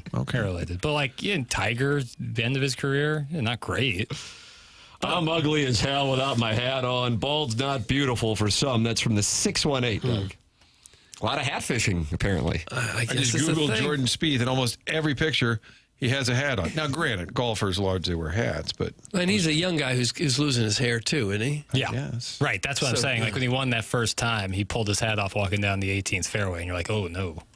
But again, Wasn't that bad? house made of glass. You're not judging. Right. You're just doing truth in golf media. Right. Doug, what about Fred Durst? That's from Steve in Wildwood. He's a chairman. I don't know. What about Fred Durst? I never even thought still about has this hair, till right doesn't he? now. Somebody takes their hat off, of course they're going to look a little bit different. You're going to see hair or no hair, different hairstyles. I don't know what you're expecting. Hat fishing. It's a problem out there. I guess. We really are clearing You the really deck. think women care what kind of hat you have on? No. It's about what's under the hat. Oh, I know. It's under the hat. But you can have a hat that is so attractive. They go, wow, I like this guy. And then he takes the hat off. Now I don't like him anymore. It's like yes. makeup for males. Yeah. You think? Think about Yeah, I it. kind of think that's right. I think that's a nice play. More or less, yeah. All right. See what the Blues' new uni has prompted? Yeah. A true clearing of the deck. But the thing is, John Hamm puts that hat on. I don't think it looks as good. Is me wearing it. Right. No, I agree. I think. Wow. I think. Ooh, that was a nice. Martin knew it was coming. He prepared himself. So far, 140 votes. You can vote at TMASTL on the Twitter tweets. 90.7% approval rating of the Blues' new uniforms. And that is, at the moment, 140 votes for the Gallup poll that was just posted a couple minutes ago. So, Doug, it's executing at a pretty high level. And he did say, Steve Chapman, that they're going to keep the dark blue ones, too, and wear those from time to time. It's the third jersey, so you don't have to get rid of all the jerseys that you already have. You'll be just fine. I'm sorry. I'd rather be bald than a fatty. That's from Man Love. Yeah. Well, then you say, if you're the fatty, I could always lose the weight. Right. You can't change that face. Yeah, yeah. What constitutes a fatty? Doug? Someone who's fat. Use it in a sentence. But like, at what point are you, a little husky, and at what point are you a little fatty?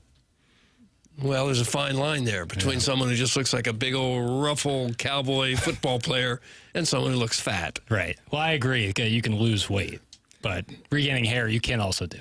But some gentlemen can look great bald. I'm sure we're all thinking of Johnny Sins right now. Who? Or Tim. But look at the gong fell over. Martin's at a point now where he's thinking about I litigating. have low decibel hearing loss. In my Can we change it to the lemonade to like a bike whistle? When I leave here now, I'm like, "Hi, everybody," because I got gonged. Well, the eliminating should stop. Michael Save your Jordan hearing. and Bruce Willis did more for balding American men than anybody. Yeah. Bruce Willis kind of let it like hang around for a little bit and still look great. Yeah. He did a lot.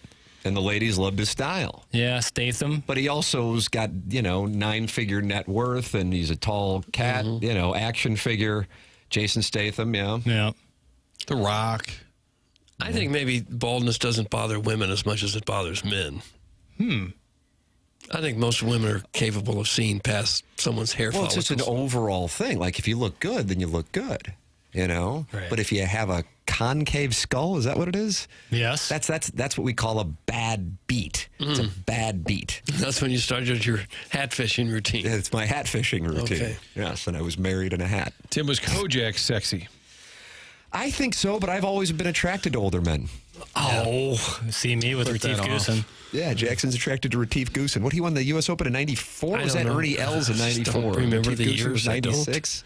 And Mark Jones was a surprise in 95. Am I right on that? I never claimed to remember the years. Deacon Jones, Little House on the Prairie. Steve Jones. Merlin Olsen as well. Yes. Retief Goosen is, he's 56. If I go bald, I'm taking a trip to Turkey. That's from Man Love. I just had a buddy do that. That's what they Really? do. Mm-hmm. Yeah. How's he looking with the hair transplants? That's where you go to get a hair transplant. He said half the plane it was going to Turkey to get a hair transplant. Yeah, he said it was like some gross middle-aged summer camp, and then they're all riding back on the plane like with band-aids on their heads, swelling. It's more than a Band-Aid. Yeah. There was a Costas quote at some point about how sports radio in America all sounded the same in every market. And he said if you consumed it long enough, you would be certain that every male out there was impotent, bald, and going through a divorce. Yeah, tough, fair, can't argue.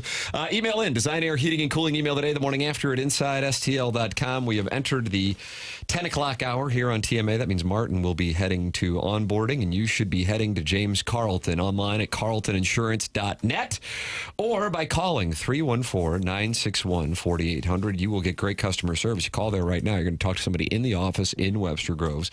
Ask yourself this question. Has your insurance gone up in the last year? The answer is very likely yes. Give James and his team a chance to save you money. 314-961-4800 to go online at carltoninsurance.net. Do you have kids under 25 on your insurance policy? This is where James saves a lot of TMA listeners a lot of money. 314-961-4800 or go online at carltoninsurance.net. I'm a client. I've been a client for 6 years. I can't say enough good things about James and his team. You have a responsibility to your family to put them in the best hands when it comes to your insurance for home, for life, for auto. James Carlton is the best. 314-961-4800 to go online at carltoninsurance.net. Martin, you are heading to onboarding, and we are heading into the 10 o'clock hour. The program is called TMA. It's presented to you by Brown and Crouppen on 101 ESPN.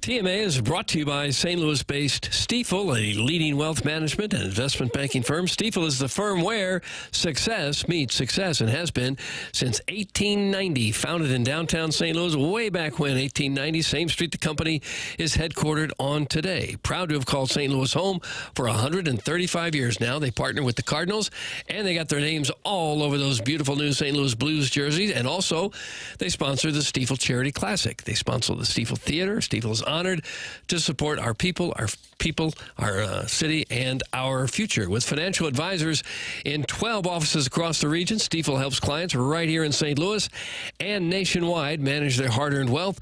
Stifel also provides banking, lending, and trust services and has a full-service investment bank. Basically, when it comes to finance, Stifel has you covered. That's Stifel Nicholas and Company Incorporated, member SIPC and NYSE.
Oh, Doug.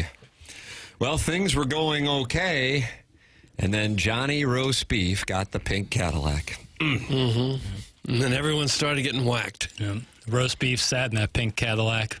His blood spilled out of them. Mm-hmm. Or they might have been alert. suffocated. I'm not sure. I don't think they had their legs broken. In the Cadillac? They're definitely in there. They got shot, right? They had blood on their heads. They definitely did. Yeah, you're right. Sometimes I just wonder about my goodorbad.com investment. You know? Mm-hmm. Yeah, Well, it's I'm not, tenuous at not best. like doing like a one-man stage play. Goodfellas, Death of a Jackson's salesman. Just oh my God! Do you know what was it?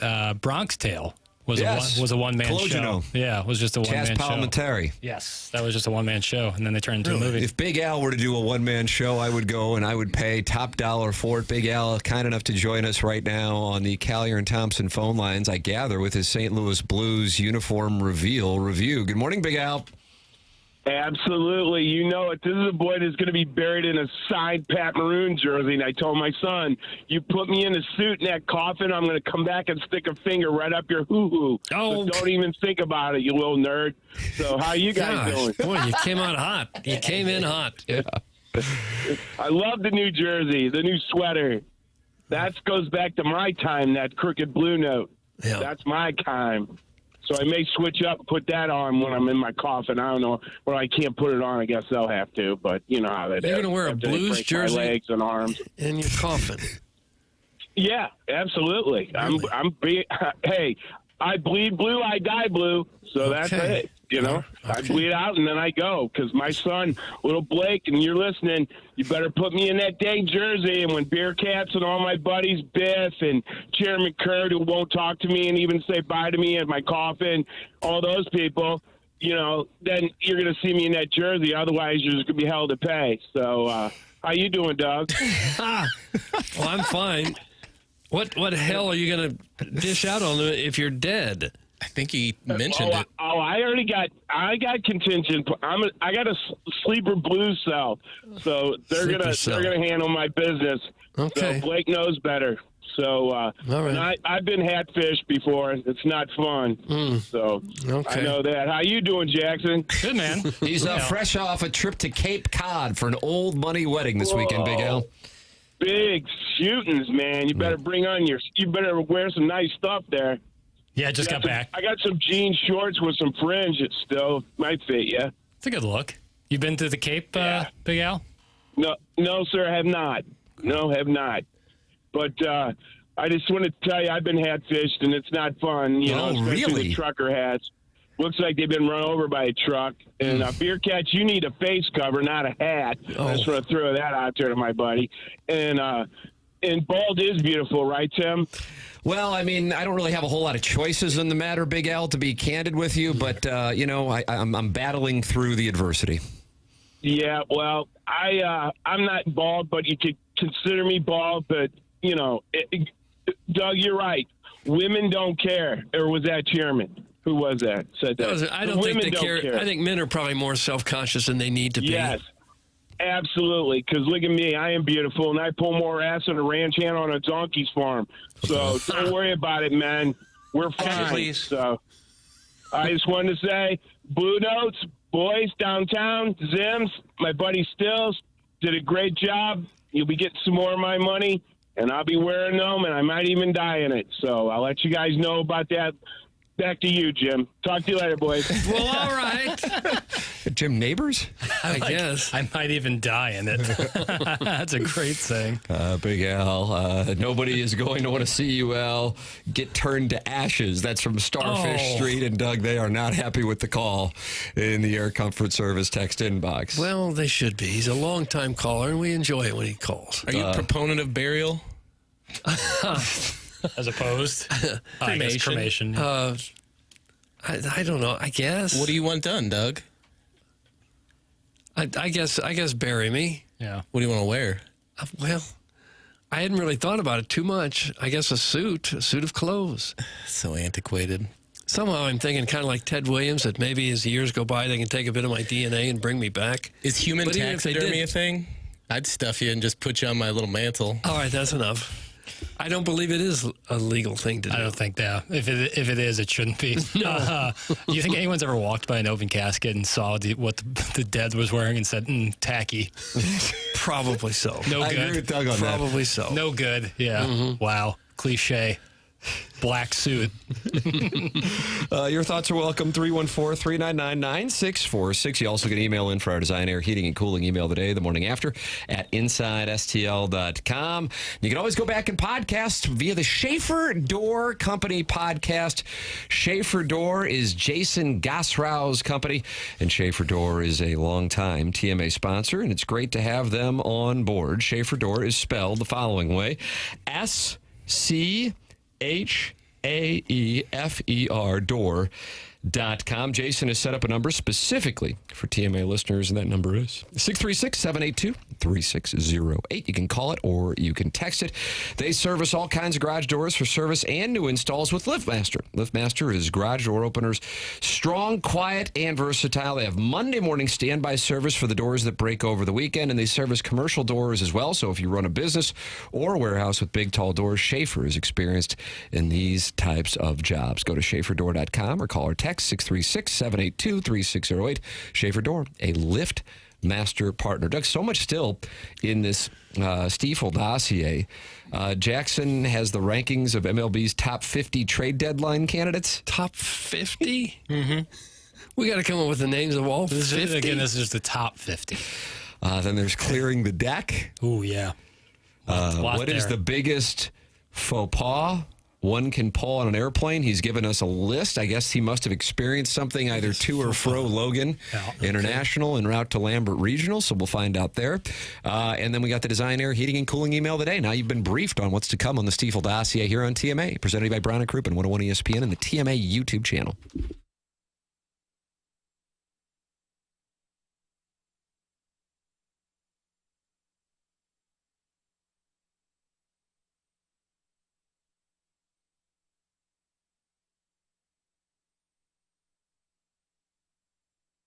Michael's Flooring, family and locally owned for over 30 years. Done online at igotfloored.com. Right now, you can go to igotfloored.com and get 3 samples free from Proximity Mills. That's right. Michael's Passions Flooring. When you order from him, he wants you to have the best experience for the best price. Just come in or talk to them at Michael's, and you're going to see a difference. They want to make sure they suggest the best thing for you and not just pushing what corporate is telling them they have too much of. There is a reason that Michael's continued to grow throughout the 31-plus years. Employees love working for him as they feel like family, and he makes sure they're taken care of, and this then rubs off to the families buying the product as they know they have the best interest of the buyers at heart. They have it all, but carpet is awesome, and it is back in style. They have so many varieties of all flooring and have 3 easy-to-get-to locations in St. Louis. They are in Creve Coeur, they are in Darden Prairie, and they are in St. Peters. Come see why people are loving getting floored by Michael, and make sure you visit igotfloored.com.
These eyes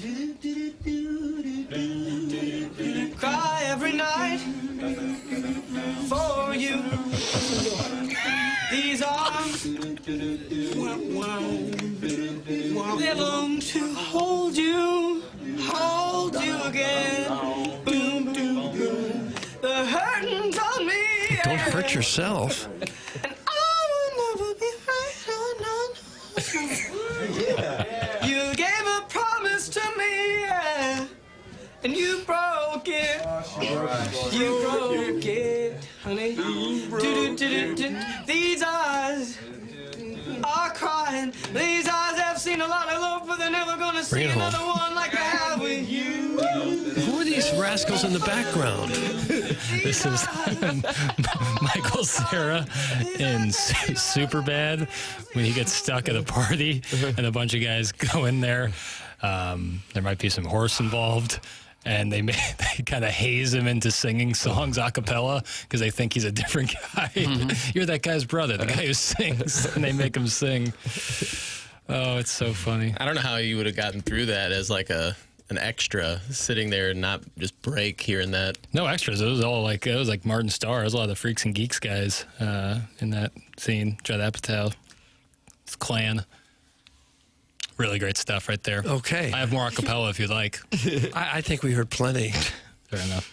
Your thoughts on Superbad, text them in, 314-399-9646. Save that number in your phone, and next thing you know is you're a friend of the program, Doug.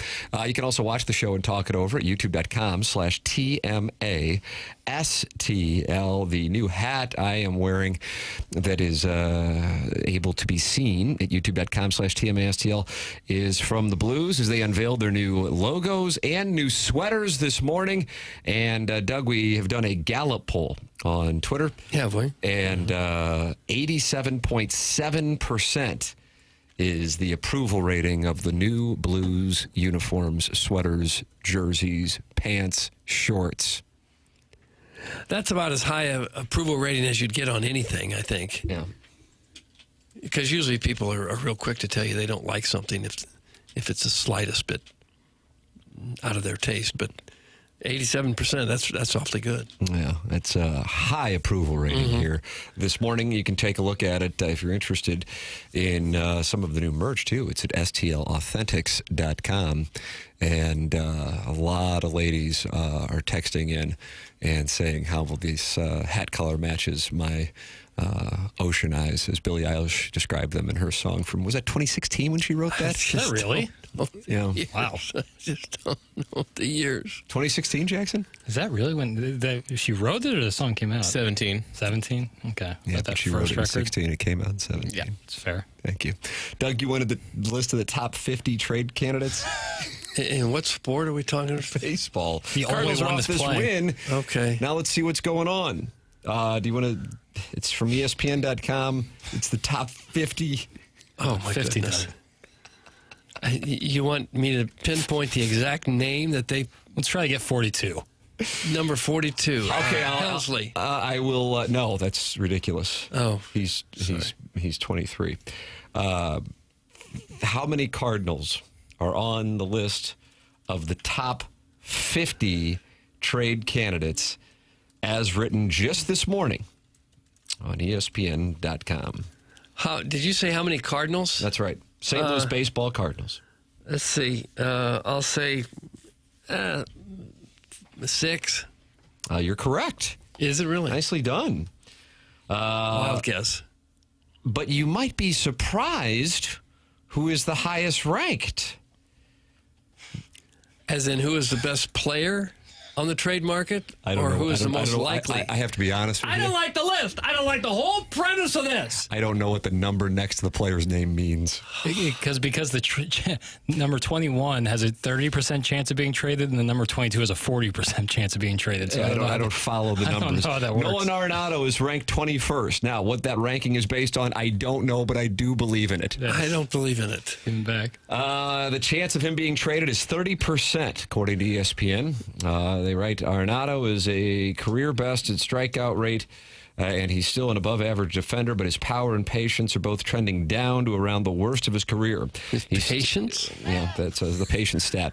He's getting grouchy at home or something? Yeah. He's still a solid starter, but no longer a star.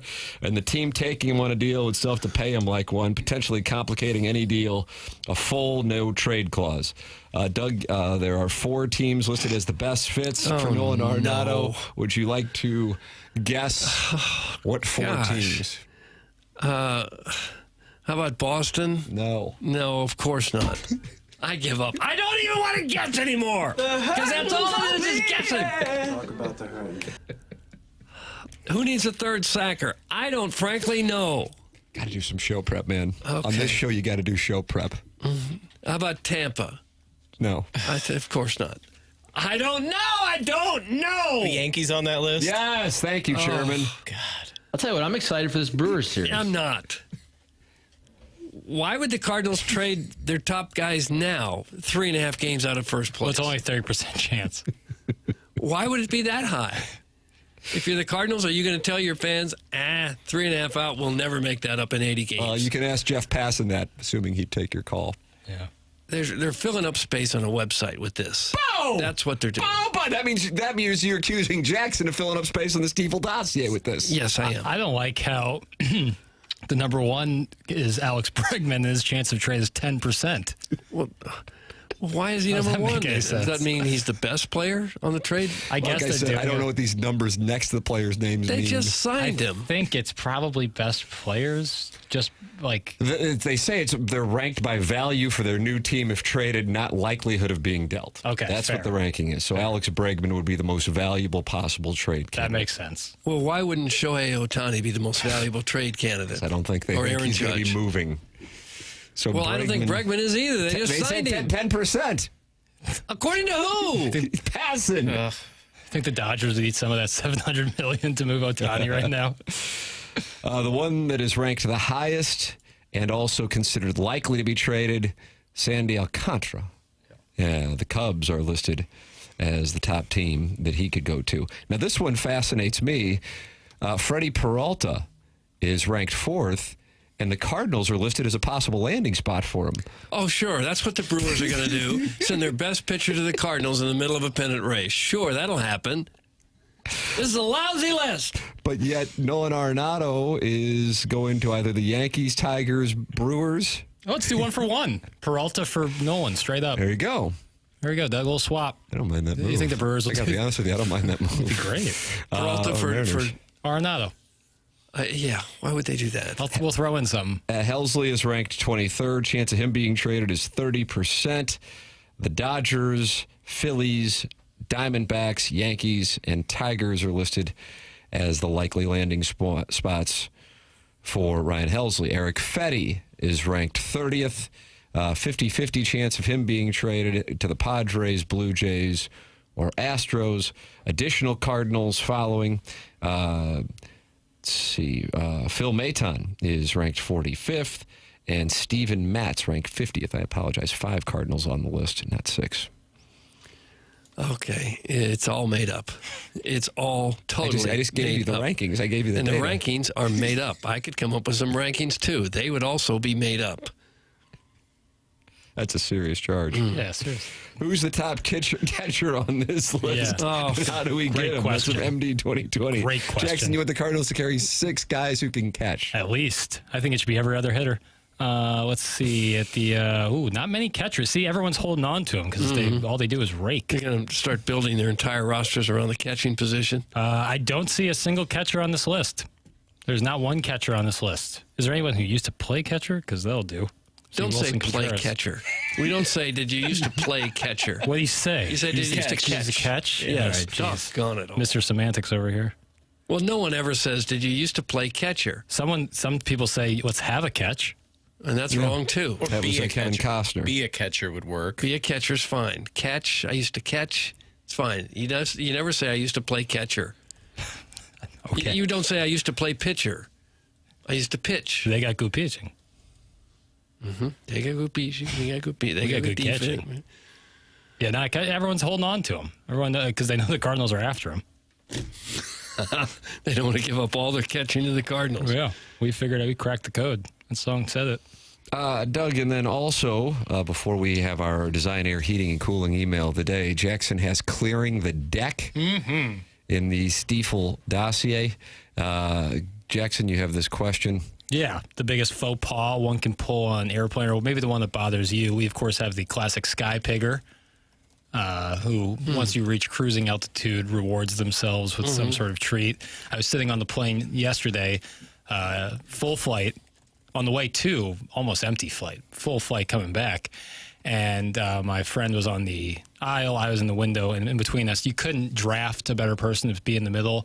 Older lady, super sweet and nice, knew the right amount of conversation, then knew when to pull away.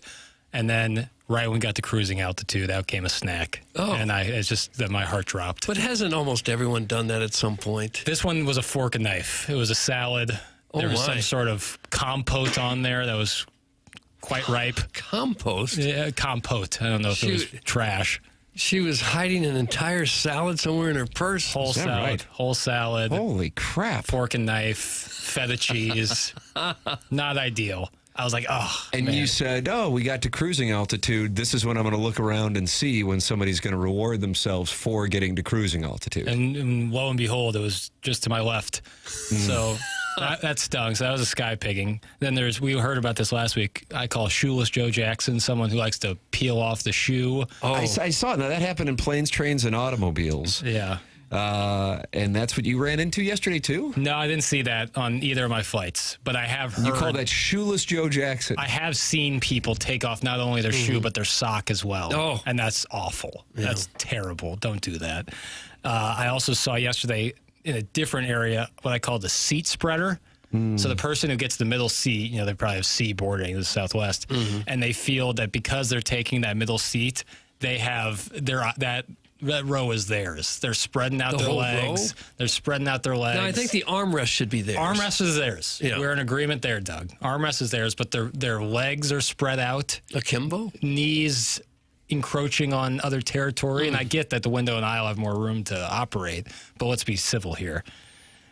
Early riser, the person when the plane lands immediately has to stand up despite them being in the back of the plane. Right. Clearly not going to get up there quickly. Because they're in a hurry and no one else is. Yep. There's the reckless. Right now, it's going to be tough to beat that guy. Yeah. Oh, that's really bad. I put that ahead of the Sky Pigger, Doug, as it's now known, shoeless Joe Jackson. Yeah, seat spreader's rare, and that one's, you can get around that. Then there's the reckless snoozer. What is the reckless snoozer? Someone might fall asleep and their head tilts to the side, and now they're on your shoulder. You're, hey, easy. Now I got some guy sleeping on me. Can't have that. Yeah, but that one kind of out of their control. The other ones they can control a little Certainly, bit. but yeah, that's fair. That's fair. And Just like private trust fund, boy. That's from the 314. Boy, I wish I could. And then there's the woefully unprepared.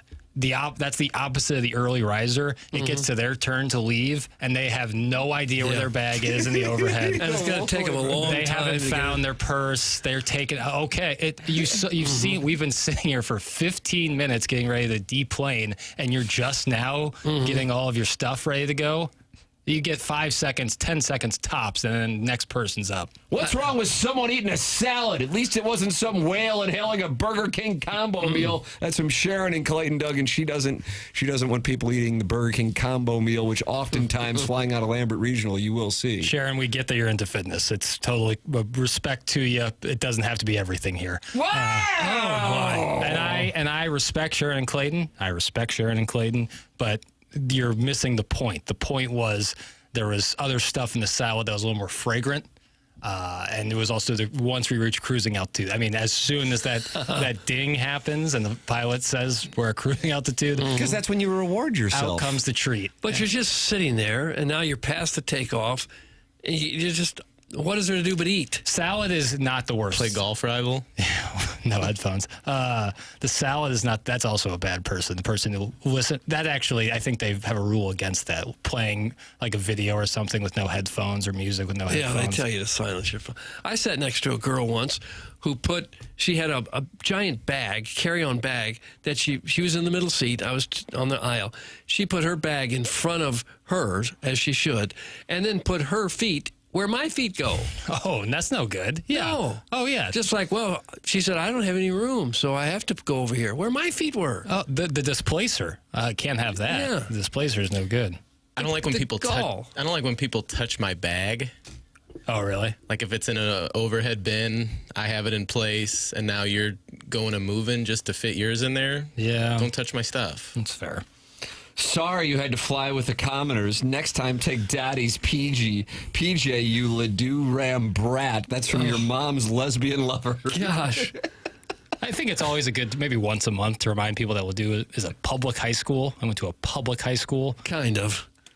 Public high school. So this idea of like, oh, you went to Ledoux, you must have a PJ is, I think, It's so ritzy, they don't even need to go to the private school. Correct. That's correct. That's actually a good point. Have you ever been on a private plane? No. No? No, I want to be like one of those influencers, though, that they go on the private planes that are parked and pretend that I'm... Does that go on? Oh, yeah. Oh, yeah. It was like a real thing. Like, it was like you can rent out this plane studio for like half an hour. way. Yes. Oh, yeah. People got super exposed on that. Oh, I actually am intrigued by that. Yeah. Oh, yeah. Influencers could come and sit on a private plane that was not moving and take So pictures. other people would think they're a big deal. That's right. Yeah. Well, you got to up your brand or brand, as we've been told. Yeah. Well, I think the woefully unprepared is the most frustrating when someone, but the early riser is a real hard-o move. You really. But the early riser doesn't bother you throughout the flight. No, that's a rare. Yeah, that's a late. But the most frustrating part of any flight is you get to the gate and now it's like 15 minutes until you can actually leave the plane. Yeah. Guys, I don't know. I think the sleeper is kind of hot, especially if he gets a little dribble on my shoulder. Oh. Sometimes I wake him up with a forehead kiss when we begin our descent. Oh no. What about the forehead? Could you imagine? What about the walrus who just won't fit into his seat and he's flopping over into yours? Got to buy two. Got to buy two seats. But wouldn't that be the worst? Yeah, if there was like some overflow. That's more annoying than any of it. Yeah. Yeah, that would be. I have not run into that before. I've sat next to some heavier set folk. Yeah. But never one where it was folds or spilling over into my area. I got one that might be a little unpopular. What's that? If they're under 3 years old, you ought to be driving. No, I hate that too. Oh, wow. I couldn't disagree more. A crying baby doesn't bother me. There's anything you could pull out and eat at cruising altitude. I'd rather be sitting next to them than a screaming that's fair. child. But I think that that's how are kids supposed to travel? Cross country How'd driving? you travel when you were a kid, Doug? Had to fly him a few times. Yeah, it's understandable. But most people are understanding. Yes, I would say. Yeah, that We're actually all is that another age guy. at one point ourselves. The other guy is the guy staring daggers at the parent who's just trying to get their kid to calm down. It's like, okay, guy, we get it. Yeah. Your list is really taking some heat here, Jackson, and I hate to see it. First off, hey guys, I'm on a plane right now. Does anybody know any good places to eat in Orange County? That's from Big Tough. Yeah. And then this gentleman does not like the early riser criticism. Early risers may also be some of the taller, bigger people on the plane. Sometimes it's not getting up to get off early, you moron. It's because the seats are too small, and some of us can't sit for hours at a time in small, cramped spaces. Standing helps stretch Jackson, and then he gave a thumbs down emoji. So you made it to 2.5, maybe even 3 hours of the flight, but this last 10 minutes is just undoable. They're just anxious to stand up. It's just undoable. Come on, you bowl? How tall do you have to be here? Bowl. That's the name we're using for the stereotypical tall guy. He's like 7'4". I think that'll do. Yeah. Son of Manute. May he rest in peace. Yeah, I like. How tall are you? Where like it's sitting for another sitting for another 12 minutes is gonna just end your ACL. I mean, come on now. But I get that to an extent. But that's not what I see. I see like, a guy with sunglasses flipped backwards, tucked behind his ears, getting up and doing that. Why the sunglasses tucked behind the ears? To look. Is it really? There's also the person, all I need to know. There's also the person that thinks they're really funny and wants to talk way too loud. Oh, yeah. Yeah. Wow. And share everything about themselves and really think they're a card. They think speaking of plane trains, they think they're John Candy about to lead the Flintstones chant. 3 coins in a fountain. That's my favorite part of the whole movie. When Steve Martin sings, and that's the song he picks. That might be my favorite part. That and John Candy smoking while eating a hot dog. The cat always enjoyed. Meet my friend Neil Page. Nice to meet you, Nick. Design, air, heating, and cooling email today coming up next. This is TMA 101 ESPN.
This is Jackson with a Sports Center update brought to you by Saliga Heating and Cooling. Cardinals back in action tonight, taking on the Chicago Cubs. That's going to be a 6:45 first pitch with Michael McGreevy taking the mound for the Redbirds.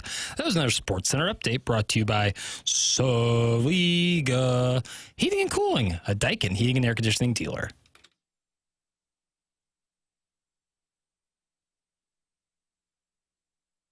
My motto's always been, when it's right, why wait until the middle of a cold, dark night, when everything's a little clearer in the light of day, and we know the night is always gonna be here anyway. Thinking of you's working up my appetite, looking forward to a little afternoon delight, rubbing sticks and stones together, making sparks ignite, and the thought of loving you is getting so exciting. Sky rockets in flight.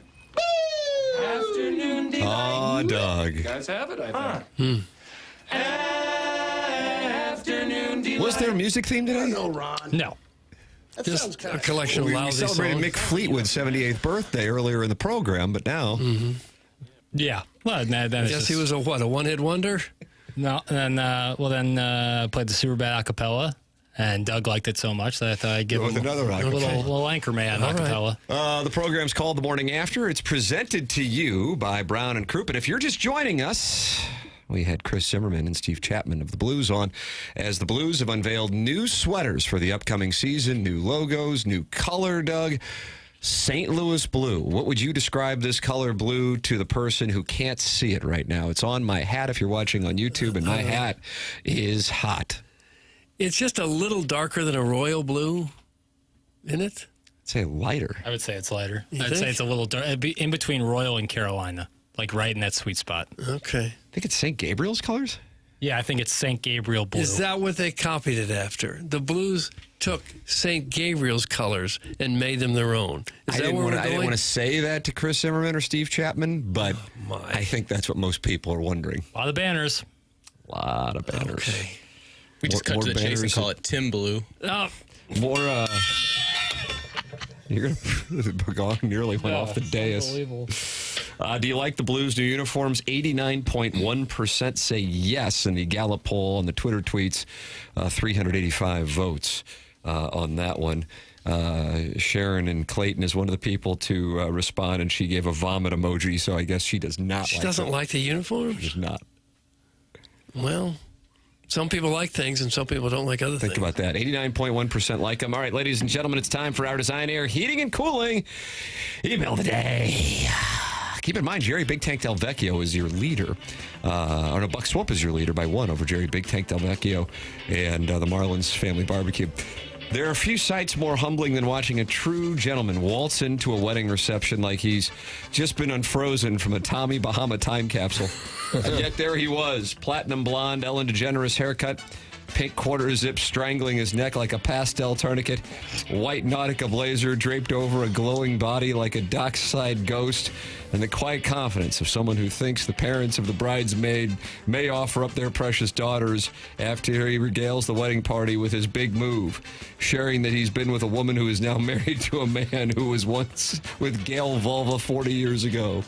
Sure, he was technically invited in the same way a local news anchor is technically invited to a credit union ribbon cutting for ambiance, but this didn't stop him from cornering the couple, 74 years his junior, during cocktail hour to share unsolicited advice on Cable America's big scam, his nickel parlays that Tim would appreciate, and why young people don't appreciate, quote, a well-made Buick nowadays. At one point, he clapped during the vows. At another, he asked the DJ to cue up something jazzy like Smash Mouth. Cheers to the newlyweds. That's from the Chronicles of Pockets. Chronicles of Pockets. He's new. Hey, guys, have you heard that helmet nacho sales have doubled during the heat wave? The South Counties and St. Charles are double fisting them to make sure their sodium levels don't get too low. It's amazing to watch, really. Anyway, Tim looks so handsome in that new hat. What would we do without him? Thanks. That's from the Bridgeton Landfill Fume Huffer. Bridgeton Landfill Fume Huffer. Technology is apparently difficult lately, boys. We had snafus 3 straight days, causing a panic in the YouTube chats. First, it was Friday, and we couldn't see Tim's head for the first 30 minutes. How the hell do you expect us to cope without Tim? Then yesterday, there was no YouTube TMA chat to start the show. Can you imagine how upset I was when I rolled my lazy bones out of bed and couldn't find this chat to talk jackassery with 200 of my best friends? I was a threat to society. And then today, Martin disappeared into a block of lumber for an entire segment. What the hell was going on there? I would like to compare and contrast Jax and the chairman running the controls. Chairman is like a caged animal back there, never sitting down, huge smile on his face when he unleashes drop after drop after drop onto the appreciative fan base. Jackie Jax sits nearly the entire time covered up in his hoodie like an assassin waiting for the exact moment to pounce. Hopefully we get the technology figured out. Great show. Love the Blues new sweaters. That's from Jake, and he's in St. Genevieve. Jake in St. Genevieve. Jackson is writing a message? Just to Jake?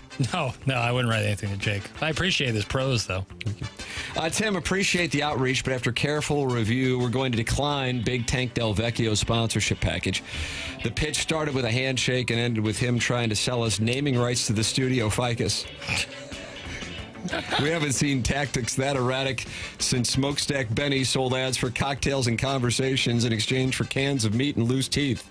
Tank told us our brand would play well with your core demo of weak-wristed regional weathermen and internet comedians who post Doug atop unfunny memes 7 times a day. Hard to argue with that analysis, but not exactly a growth market we're eager to tap into. If you ever pivot to a more stable platform, or at least a listener base that doesn't believe ham is a soup and has a real Monday outside of Pancoin and Shop Inside STL credit, we're open to a chat. Until then, give our best to Tank and maybe tighten the reins on that moose before he tries to lease out your call letters to a linen bodega near Chelsea Pier. Doug, that's from Elroy, founder and floor model of Elroy's Plumbing and Erotica. Event space now open. We service drips, slips, and hips. Okay, Elroy. Elroy, he's new.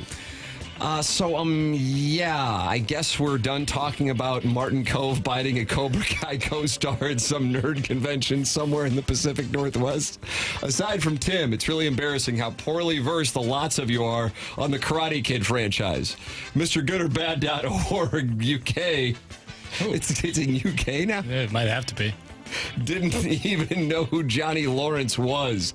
Nice show prep, ass. Karate Kid 1 is a legit 80s classic with Pat Morita getting nominated for an effing Oscar for his portrayal of an apartment complex handyman from a Reseda named Mr. Miyagi, who grooms the new 15-year-old boy from Jersey named Daniel, played by a 22-year-old Ralph Macchio. Daniel's nemesis, Johnny Lawrence, played by Billy Zabka, who you might remember from Just One of the Guys and Back to School, doesn't like that. Macchio's Daniel is moving in on his ex-girlfriend, Allie, with an eye, played by Elizabeth Shue. So Johnny and his fellow Cobra Kai and Encino toughs bully him during soccer tryouts to the tune of Bananarama's Cruel Summer. Martin Kove plays the Vietnam combat veteran turned karate sensei John Kreese, who during the semifinals of the All Valley Karate Tournament instructs his pupil Bobby Brown, not the guy from New Edition, to injure Daniel with an illegal kick to the knee. It appears Johnny is going to win the final by default until Pat Morita gives Daniel a magic candy that heals his knee. And then Daniel goes on to defeat Johnny. All right, that's enough. In the final with an illegal kick to the face that for some reason is allowed because it's a Shishawali tournament. Stay tuned for tomorrow's email recapping Karate Kid Part 2. Oh, don't need it, with Charlie. Uncle Sato. Okay. That's from Buck Swope DBA, the Recessed Lady's Breast. And that's what we have. Buck For the Design Air Heating and Cooling email today. Doug, now we go around the dais and answer the question, what you got? You got a little long there, Buck did. I'm going to go with our leadoff hitter, Chronicles of Pockets. I agree with you, Doug. It's the Pockets Chronicles. I didn't know Pat Morita. He legitimately got nominated for an Oscar for the Karate Kid. Yeah, it's an apology, it sounds like, from you. I mean, goodorBad.org/UK. Yeah, it's tough. I'm going Bucks Woke. Chronicles of Pockets has won the Design Air Heating and Cooling email today. I thought there were wonderful contenders out there today. Great to see the players playing so well in these heated conditions. Time for us to shut it down. Did you say Design Air Heating and Cooling email? Yeah, Design Air. I apologize. Yeah, that rings a bell to me, and it should for you too. If your air conditioner has problems with this heat wave coming in, you know who to call. It's Design Air Heating and Cooling, proudly serving the area since 1904. More than a century of keeping homes comfortable and customers happy. They're not just another HVAC company. They're the longest-running sponsor on TMA, and that loyalty says a lot. At the helm, Seth Goldcamp, a name you can trust, leading a team that truly values integrity. At Design Air, they believe in honest work, and you will never be sold something you don't need. Whether you're dealing with the St. Louis heat or the cold in the winter, they've got your back with dependable service and no-pressure solutions. Visit designairservice.com.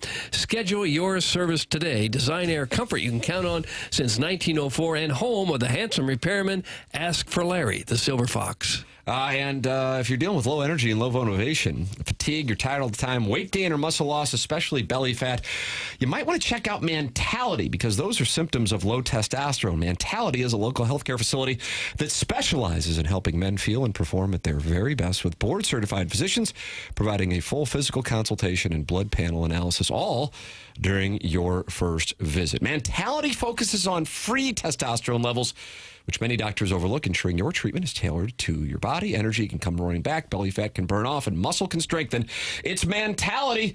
Is this your step settling for a fraction of your potential? Mentality's offer is your chance to take back control. Visit mentalityhealth.com/radio to find out more information, or check out mentalityhealth.com/radio for a discount. It's mentalityhealth.com/radio. Time for us to shut it down. For Jackson Burkett, for Chairman Kurt, for Martin Kilcoyne, for my brother Kevin, for Douglas Sullivan Vaughn, I'm Tim McKernan. This has been TMA, presented to you by Brown and Crouppen on 101 ESPN and the TMA YouTube channel.